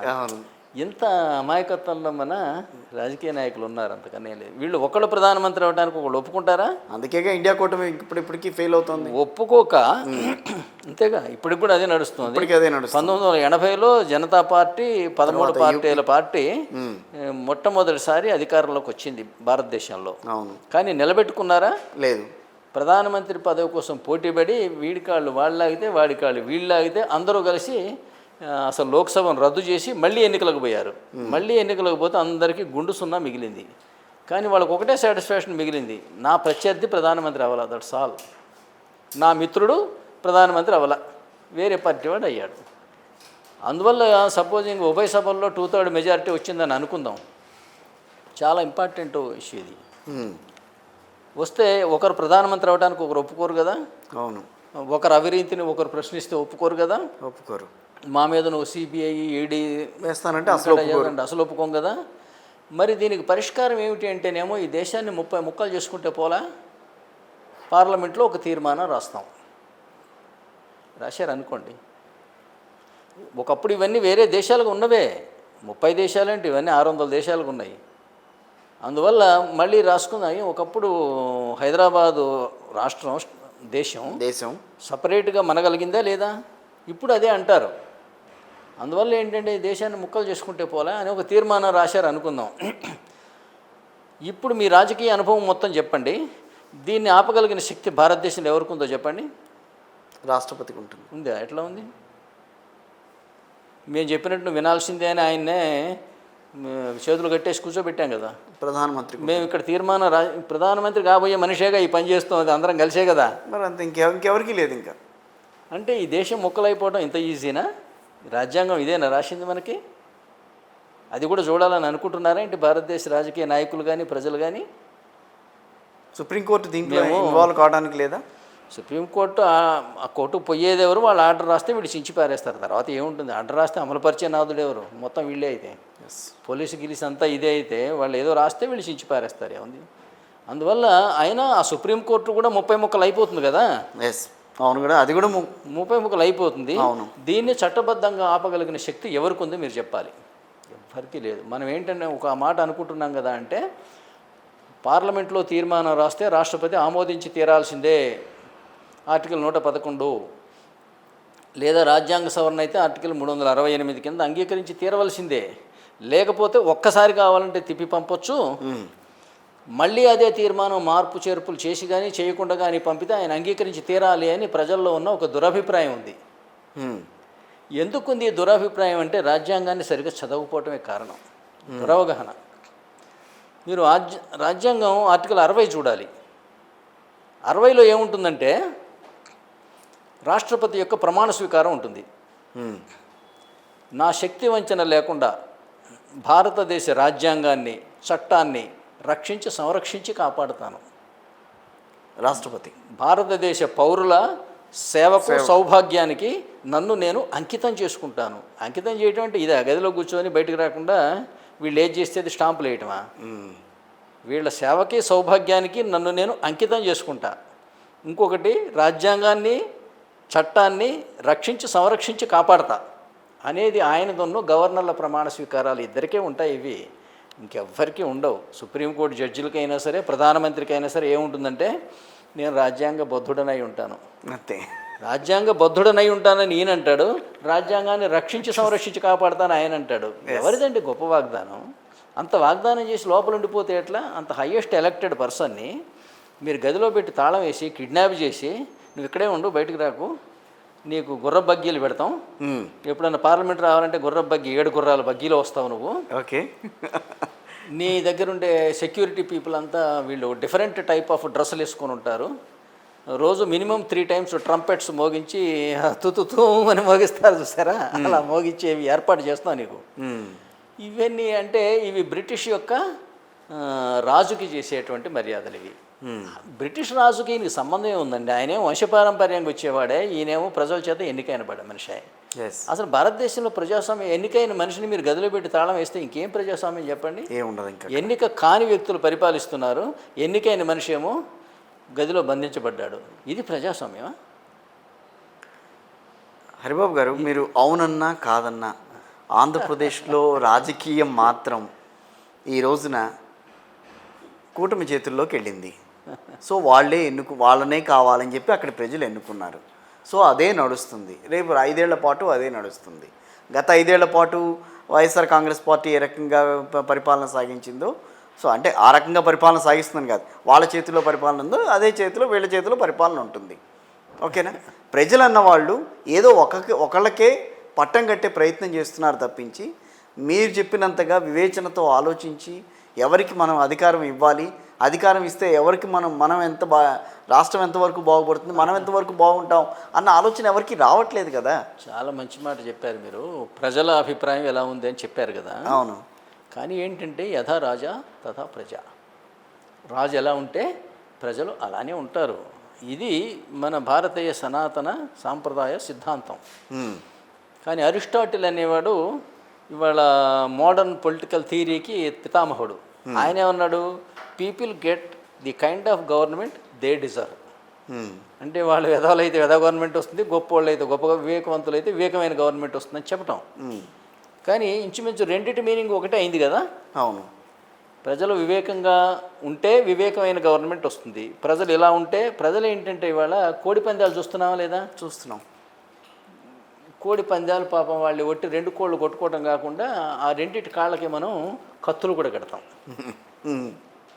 ఎగిరితంతే కరెక్ట్గా ఎదురు దాని మెడకాయ దిగాల లోపల గుచ్చుకునే విధంగా మనం కత్తులు కడతాం. అవును.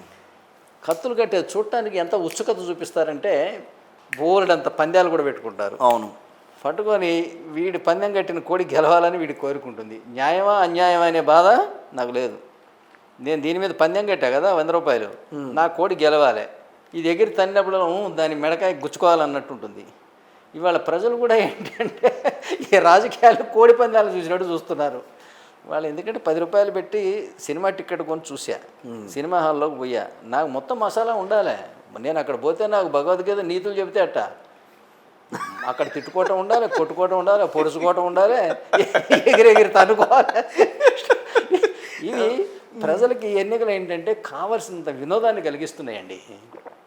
వాళ్ళ విజ్ఞానం అంతే, అండర్ ఎడ్యుకేటెడ్ ఉన్నారు, అన్ఎడ్యుకేటెడ్ ఉన్నారు, వెస్టెడ్ ఇంట్రెస్టెడ్ పీపుల్ ఉన్నారు. ఎన్నికలు వినోదాన్ని కలిగిస్తున్నాయి న్యాచురల్లీ. వినోదమే కాదండి, ఆదాయాన్ని కూడా కలిగిస్తున్నాయి. అంత డేర్గా కామెంట్ ఎట్లా చేయగలుగుతున్నారు? ఓటుకి నాకు 2,000 డబ్బులు కూడా వస్తున్నాయండి. ఇలాంటి ఎన్నికలు వద్దని నేను ఎందుకు అనుకుంటా? ఇప్పుడు నేను చెప్తున్నా కదా, అంటే ఎమ్మెల్యే పని రాష్ట్రపతిని ఎన్నుకొని చట్టం మీద ఓటేసి ఇంట్లో కూర్చోవటం అని. ఓటుకు నోటు ఇయ్యడు. సామాన్య మానవుడిని అడిగితే ఏమంటాడు? ఇదేమీ కానీ ఓ స్లోగను లేదు, ఓ తిట్టుకోవడం లేదు, ఓ కొట్టుకోవడం లేదు, సారా పంపుడు లేదు, డబ్బులు ఇచ్చుడు లేదు, ఇవే సప్పకున్న ఎన్నికలు అంటాడు. అందువల్ల ఏంటంటే ఈ మసాలా ఎన్నికలకి ప్రజలు కూడా బాగా ఏంటంటే వాళ్ళకి అంతవరకే తెలుసు. వాళ్ళని ఎడ్యుకేట్ చేసే బాధ్యత ఎవరిది? మేధావులది. ఎవరైతే యజ్ఞ ఆచరత శ్రేష్ఠ తత్తదేవేతరో జన సయత్ ప్రమాణం కృతే లోకస్తద్ అనువర్తతే. ఓ అంతే కదా. అది జరగట్ల భారతదేశంలో. ఏంటంటే ఈ పదవి, ప్రాపర్టీసు, ఈ కాంక్షలో పడి ఏంటంటే అసలు వాస్తవాలను గమనించే స్థాయిలో ఇవాళ మన రాజకీయ నాయకులు లేరు. వ్యవస్థ మారదా? మారకపోతే మరణిస్తారు, ఇంతకన్నా మార్గమే లేదు. మళ్ళీ కంపల్సరిగా దేశం ముక్కలవుతుంది. స్టేట్ బై స్టేట్ విదేశీయులు వచ్చి పట్టుకుంటారు, వాళ్ళ చేతి కింద నలిగి బానిసలుగా బ్రతుకుతాం. మారాలి. మారకపోతే భవిష్యత్తే లేదు. సరిగ్గా మనం స్వాతంత్రం కోల్పోక ముందు ఇదే పరిస్థితి ఉండే.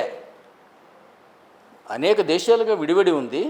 ఒకరి మీద ఒకరికి ద్వేషము, స్వార్థము, భోగలాలస, ఈర్ష్య ఇవన్నీ ఉన్నాయి.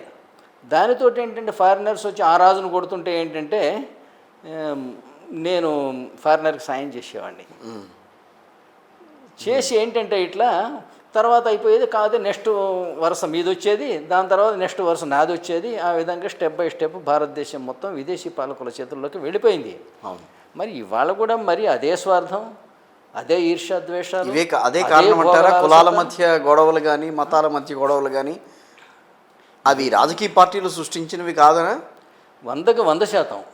అంబేద్కర్ మహాశయుడు, ఇంకా మీరు అది మనం చాలా పెద్ద సబ్జెక్టు. భారతదేశంలో కులాలకు రిజర్వేషన్స్ పెట్టాడు అంబేద్కర్ మహాశయుడు అని.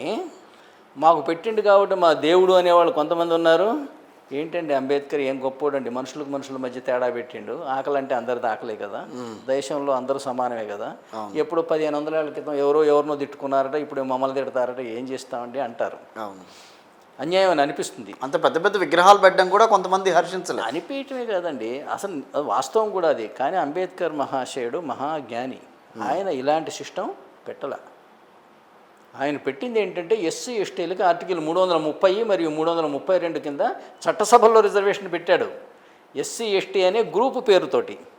కానీ ఉద్యోగాల్లో ఏంటంటే ఎస్సీ ఎస్టీ అనే గ్రూప్ పేరుతో పెట్టలే. గ్రూప్ పేరుతో పెడితే ఏమవుతున్నది మీకు? ఇప్పుడు ఎస్సీలు మీ దగ్గర 10 ఆవులు ఉన్నాయి మీ దొడ్లో, 10 సొప్పకట్టలు వేసి ఇదిగో మీకు 10 మందికి 10 సొప్పకట్టలు అంటే సమానంగా తింటాయా? తినం. కొమ్ములు ఉన్నది కొట్టుకుపోతుంది, లేనివి సఫర్ అవుతూ ఉంటుంది. ఇప్పుడు అట్లాగే ఎస్సీలు అంటే ఒక కులమా?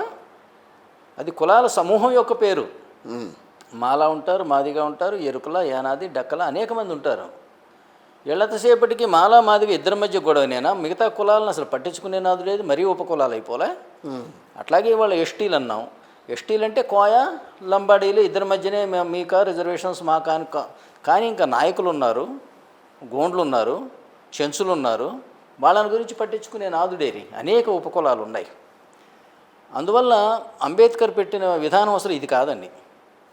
చట్టసభలో రిజర్వేషన్ ఏమో ఎస్సీ ఎస్టీ గ్రూపుకు పెట్టాడు, ఆ గ్రూపులో ఎవరికి ఇచ్చినా పర్వాలేదు. ఉద్యోగాల్లోకి వచ్చేసరికి ఆర్టికల్ 16 క్లాజ్ 4 అండి. ఇందులో ఏంటంటే సమానత్వం అనేది భారతదేశం అతిక్రమించడానికి వీలు లేని సిద్ధాంతం రాజ్యాంగపరంగా. దానికి మినహాయింపు ఒక్కటి ఆర్టికల్ 16(4)లో ఉంటుంది కదా. అంటే ఏ కులమైతే ప్రభుత్వ ఉద్యోగాలలో తగినంత ప్రాతినిధ్యం పొంది ఉండలేదు అని ప్రభుత్వం భావిస్తే వాళ్ళకి దాంట్లో కులానికి రిజర్వేషన్, వాళ్ళని బ్యాక్వర్డ్ క్లాసెస్ అని బీసీస్ అని అన్నాడు. అంతేగాని బీసీ అంటే అర్థం ఇప్పుడు మనం చెబుతున్నట్టుగా కాపులు, గౌడ, యాదవ కులం ద్వారా వచ్చేవి కావవి. ఓకే, ఎస్సీ ఎస్టీలు మాత్రమే కులం ద్వారా వస్తాయి. ఇవేంటంటే ఏ కులం అయితే ప్రభుత్వ ఉద్యోగాల్లో తగినంత ప్రాతినిధ్యం పొంది ఉండలేదని ప్రభుత్వం భావిస్తే ఆ కులానికి రిజర్వేషన్. పైగా అది ఎంత చక్కటి వ్యవస్థ అంటే అప్పుడు ఎస్సీ ఎస్టీలకు రిజర్వేషన్స్ రావని నేనంటలా, వాళ్ళు వెనకబడ్డ వాళ్ళే కాబట్టి వాళ్ళకి 100% వస్తుంది, రాకుండా పోయే ప్రసక్తి లేదు. కానీ ఎస్సీ ఎస్టీ అన్న పేరుతో రాదు, వేరే దీని కింద వాళ్ళ కులం పేరుతో వస్తుంది. కులం పేరుతో వస్తుంది, మాలా అన్న పేరుతో వస్తుంది, మాదిగా అన్న కానీ అది ఒప్పుకోవట్లేదు కదా, ఆ పేరు పెట్టి పిలవడానికి ఒప్పుకోరు. లేదు, అది కావాలని కోరుకుంటున్నారు. అదేగా మందకృష్ణ మాదిగ్ గారు చేసిన ఉద్యమం అదే కదా.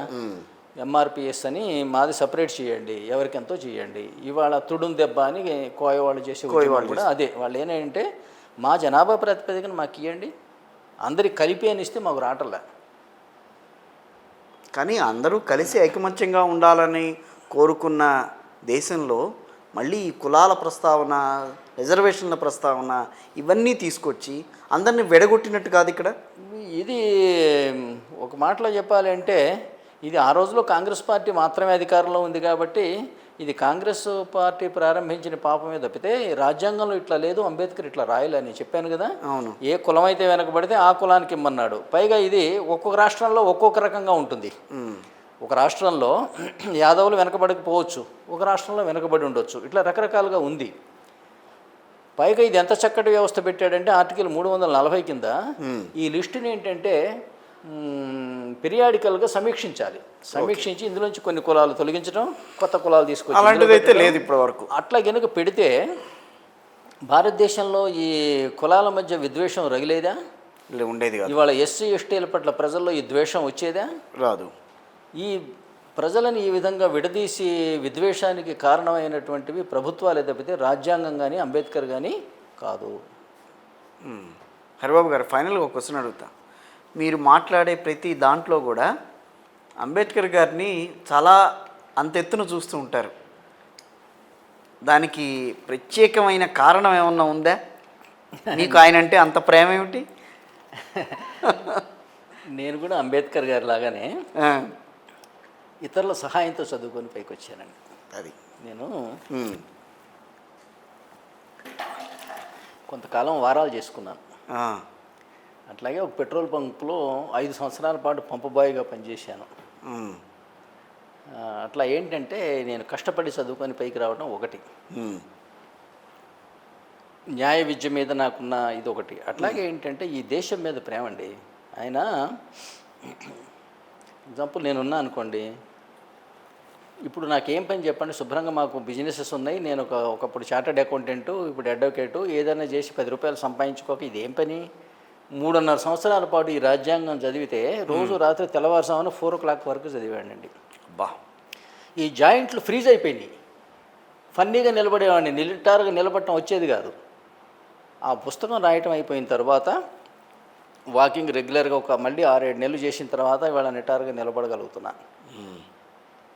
అంత దాని మీద కృషి చేసి ఎందుకు చేశాను అంటే 65 సంవత్సరాల పాటు బ్రతికాం, మంచిగానే సంపాదించుకున్నాం, ఫ్యామిలీని మంచిగా సెటిల్ చేసాం, చాలా కష్టపడి పైకి వచ్చాం.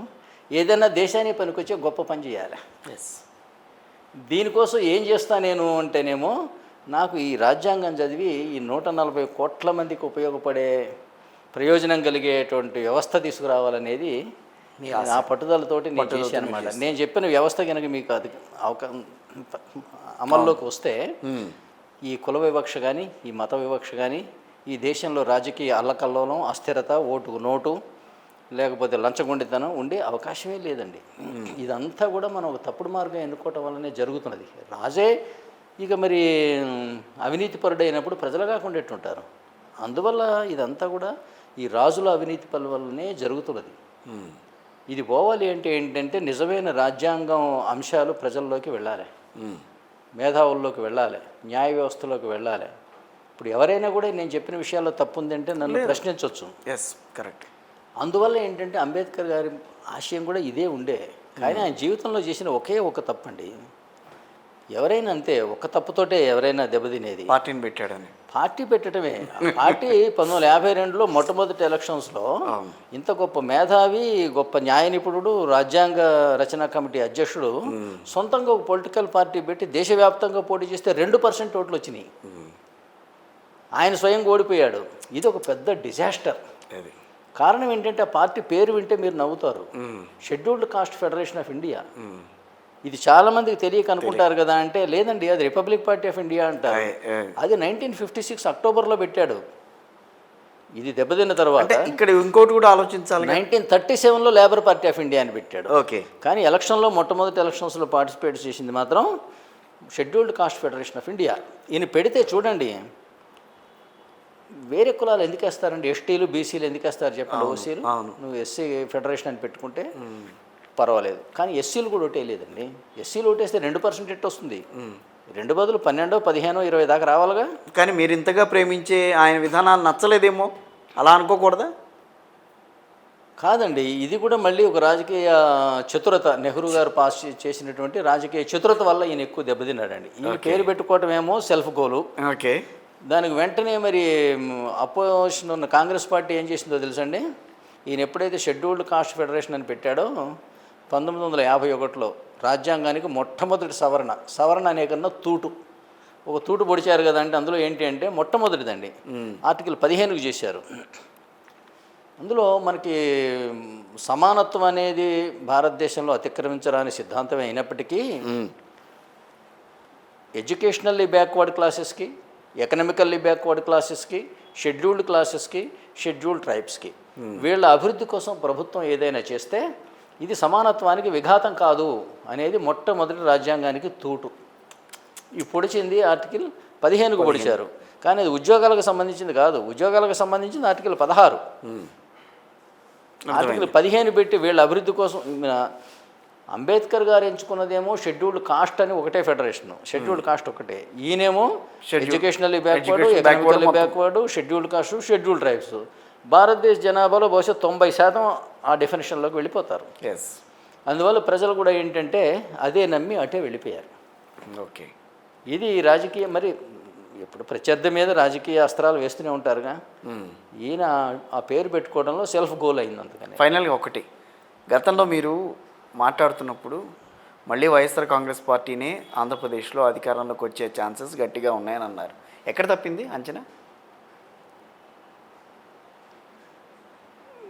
చెప్పే కదా, నేను రాజకీయ నాయకుడిని కాదు. మీరు మీ అంచనా చెప్తా వినండి. ఒకప్పుడేమో బుల్లెట్ యుద్ధం లేదా కత్తి డాలు యుద్ధం, గుర్రాలు, ఏనుగులు, లొట్టిపెట్టలు. ఓకే. ఇప్పుడైతే బ్యాలెట్ యుద్ధం. ఏదైనా సరేనండి, ఈక్వేషన్స్ ఒకటే. ఈక్వేషన్స్ ఒకటే ఏంటంటే, మీకు యుద్ధం గెలవాలంటే 6 రంగాలు కావాలండి. 1 అస్త్రం, 2 శస్త్రం, 3 వ్యూహం, 4 సమర్థుడైన సేనాని, సుశిక్షితులైన సైనికులు, 5 ఉన్న తర్వాత భగవంతుడు దయ. ఈ 6 ఉండాలండి. అస్త్రం అంటే ఏంటంటే ఇది ఒక మంత్రపూతం అండి, ఒక ఆలోచన, ఒక స్లోగన్. ఇది క్విట్ ఇండియా అన్నా, లేకపోతే స్వాతంత్రం నా జన్మ హక్కు అన్నా, వందే మాతరం అన్నా, ఆంధ్రుల ఆత్మగౌరవం అన్నా, జై తెలంగాణ అన్నా, ఇవన్నీ కూడా ఏంటంటేనండి ఈ ఒక అస్త్రాలండి. అస్త్రం లేకుండా యుద్ధంలోకి దిగటం ఆత్మహత్య సదృశ్యం. అర్థమైంది మీరు చెప్పిన దానికి. కంపల్సరీగా ఉండాలండి. అది లేకపోతే ఎందుకు దిగాం అసలు పాలిటిక్స్లోకి? అది కోట్లాది మంది మనుషుల మనసుల్లో మెదిలే భావానికి అక్షర రూపం ఇస్తే అది అస్త్రం అవుతుందండి. ఇది అస్త్రం. రెండవది శస్త్రం అంటేనేమో సాధన సంపత్తి, డబ్బు అండి. అది ఇవాళ వైఎస్ఆర్సీపీ పార్టీకి, టీడీపీకి, రెండింటికి కూడా కావాల్సినంత ఉందండి. ఓకే. Third one. మూడవది వచ్చేసరికి వ్యూహం అండి. వ్యూహం అంటే ఏంటంటే మీ సైన్యాలని ఎక్కడెక్కడ అమర్చడాన్ని వ్యూహం అంటామండి. అవును. ఇవాళ సమాజం ఏంటంటే అనేక ముక్కలుగా విడివిడి ఉన్నది. కుల సంఘాలు ఉన్నాయి, ఉద్యోగ సంఘాలు ఉన్నాయి, వర్తక సంఘాలు ఉన్నాయి, అనేకమైనటువంటి రాజకీయ పార్టీలు ఉన్నాయి. వీటినన్నిటిని ఏంటంటే మీరు పొత్తుల్లోకి తీసుకోవడం నేను వ్యూహం అంట. ఈ వ్యూహం ఇవాళ చాలా ప్రాధాన్యత సంతరించుకుందండి. మీరు కనుక ఆలోచిస్తే మొన్న కేసీఆర్ గారు బీజేపీతో పొత్తు పెట్టుకుంటే ఇవాళ ఆయనే ముఖ్యమంత్రిగా. అవును. జగన్ గారికి 40% వచ్చింది. ఆయన బీజేపీతో పొత్తు పెట్టుకుంటే ఇప్పుడు ఆయన అక్కడ ఆయనే ముఖ్యమంత్రి. కాంగ్రెస్తో పెట్టుకోగలిగిన, కాంగ్రెస్తో పెట్టుకున్నా కూడా ఆయనే. కానీ వీళ్ళు ఏంటంటే అభినవ దుర్యోధనులండి. సూది మోపినంత జాగా కూడా నేను ఇవ్వనంటారు. చివరికి కురుక్షేత్రం జరుగుతుంది. చివరికి పరిణామం ఏంటనేది మీకు తెలుసండి. ఇప్పుడు మీకు ఇంకా చాలా గొప్ప ఉదాహరణ చెప్తా. మీకు 2004లో చంద్రబాబు నాయుడు గారు బీజేపీతో పొత్తు పెట్టుకున్నాడు. అవును. అది ఒక వ్యూహాత్మక తప్పిదం. ఎందుకు అంటే బీజేపీతోటి ఎందుకు పెట్టుకోవాలి? మీరు పెట్టుకోవడం వల్ల ఏమైంది? కాంగ్రెస్ మిగతా అందరినీ కలుపుకుంది. టీఆర్ఎస్ నన్ను ఉభయ కమ్యూనిస్టులను కలుపుకుంది, అందరినీ కలుపుకుందాం. అదే మీరు బీజేపీని వదిలిపారేస్తే కాంగ్రెస్తో కలవదు కదా. అవును. మిగతా వాళ్ళని మీరు కలుపుకున్నారనుకోండి, కాంగ్రెస్ ఒంటరి అయ్యేదేగా. అది ఒక వ్యూహాత్మక తప్పిదం. ఓకే. 2004లో 2009 వచ్చేసరికి తెలివి తెచ్చుకొని ఈసారి మళ్ళీ అబౌట్ టర్న్ అని బీజేపీని వదిలేసి మహాకూటమి ఈయన ఏర్పాటు చేశారు. చేశారు కానీ ఏంటంటే ఆ పొత్తు ధర్మం పాటించలేదు. టీఆర్ఎస్ పార్టీకి 50 సీట్లు ఇచ్చారు, ప్రజారాజ్యం కొంత సాయం కూడా చేస్తా అని చెప్పారు. అప్పుడే ఏంటంటే టీఆర్ఎస్కి ఇచ్చిన 50 సీట్లలో మళ్ళీ లాస్ట్కి కొన్నిట్లో ఈయన సొంత బీఫామ్స్ ఇష్యూ చేశారు. ఈ మధ్య దీనివల్ల ఏమైంది? ఒకరి మధ్య పరస్పరంగా ఒకరి మీద ఒకరికి ట్రస్ట్ పోయింది. దీనివల్ల ఏమైందంటే టీఆర్ఎస్ పార్టీకి 11 సీట్లే వచ్చినాయి. టీడీపీకి ఎన్ని గుర్తులేదు కానీ ఒక 20-25 వచ్చినాయి. అదే వీరిద్దరి మధ్య పొత్తు విఫలం అవ్వకుండా ఉంటే టీఆర్ఎస్కి ఇంకో 10 వచ్చేవి, టీడీపీకి ఇంకొక 20 వచ్చేవి. అప్పుడు గవర్నమెంట్ అసలు కాంగ్రెస్ గవర్నమెంట్ ఫామ్ అయ్యేదే కాదు. ఆయన 8 సీట్లతోటే గవర్నమెంట్ ఫామ్ చేసింది. వైఎస్ రాజశేఖర రెడ్డి గారికి 148 కావాలి, 156 వచ్చినాయి. 8 మాత్రం ఎక్స్ట్రా. ఇక్కడ వీళ్ళు ఈ వ్యూహాత్మక తప్పిదం చెయ్యకపోతాయి, పొత్తు ధర్మం కనుక విఫలం కాకుండా ఉంటే అసలు రాజశేఖర రెడ్డి గారు రెండోసారి ముఖ్యమంత్రి అయ్యేవాడు కాదు, ఆ హెలికాప్టర్ యాక్సిడెంట్లో చనిపోయేవాడు కూడా కాదు. దానికి లింక్ ఏంటి? దానికి లింక్ ఏంటి? ఆయన ముఖ్యమంత్రి కాబట్టే కదా చనిపోయింది. అయ్యో. అలాగే పోనీ కేసీఆర్ గారు చిరంజీవితోటే పెట్టుకున్నారు అనుకోండి. వాళ్ళు చిరంజీవి గారు చేసింది కూడా ఆ రోజు చూశారంటే ఇంకొక అభినవ దుర్యోధనుడే. ఆయన కూడా ఎవరితో పొత్తు పెట్టుకోలే. అవును. ఎవరు వచ్చి అడిగినా కూడా ఆయన నో అన్నారు. కానీ ఏమైందంటే కనీసం 50 సీట్లలో 2-3 వేలు 4 వేల ఓట్ల తేడాతోటి 50 సీట్లలో ఓడిపోయాడు. నిజంగా పొత్తుంటే సపోజింగ్ టీఆర్ఎస్తో పొత్తుంటే టీఆర్ఎస్కు 25 వచ్చేవి, ఆయనకు ఒక 40-50 వచ్చేవి. అవును. అప్పుడు ఏంటి దగ్గర ప్రభుత్వాన్ని దగ్గరలో ఉండేవాడు. అందువల్ల ఈ వ్యూహం అనేది ఈ రోజుల్లో అనేక సమాజాలుగా విడిపడి ఉన్న సందర్భంలో ఈ పొత్తులు చాలా ప్రాధాన్యత సంతరించుకున్నాయి. హరిబాబు గారు, ఫైనల్గా ఒక చిన్న క్వశ్చన్ అడిగేసేసి నేను కంక్లూడ్ చేస్తాను. గతంలో మీరు ప్రజారాజ్యం పార్టీలో ఉన్నారు. సో ఈ రోజున పవన్ కళ్యాణ్ గారు ఉప ముఖ్యమంత్రి ఆంధ్రప్రదేశ్లో. సో ఒక్కసారి ఆ పార్టీ 21 సీట్లు గెలిచింది. సో అప్పుడు ప్రజారాజ్యం పార్టీ వేరు, ఇప్పుడు పవన్ కళ్యాణ్ పార్టీ వేరు, జనసేన వేరు. సో వాళ్ళు ఆ రకంగా వృద్ధి చెందారు అని మీకు అనిపించిందా? నిజంగా జనంలో కొంచెం మార్పు కనిపించిందని అనుకున్నారా మీరు? అట్లా కాదు కానండి. జనరల్గా ఏంటంటే కాపు కమ్మ ఓట్లు సమైక్యం అవ్వటం అనేది చాలా అరుదండి. ఇద్దరి మధ్య ఏంటంటే అంత సయోధ్య లేదు.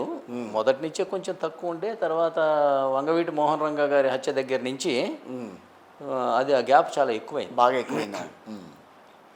అంటే టీడీపీకి మిగతా బీసీలు వెనుకున్నారు తప్పితే కాపులు అంత గట్టిగా లేరు.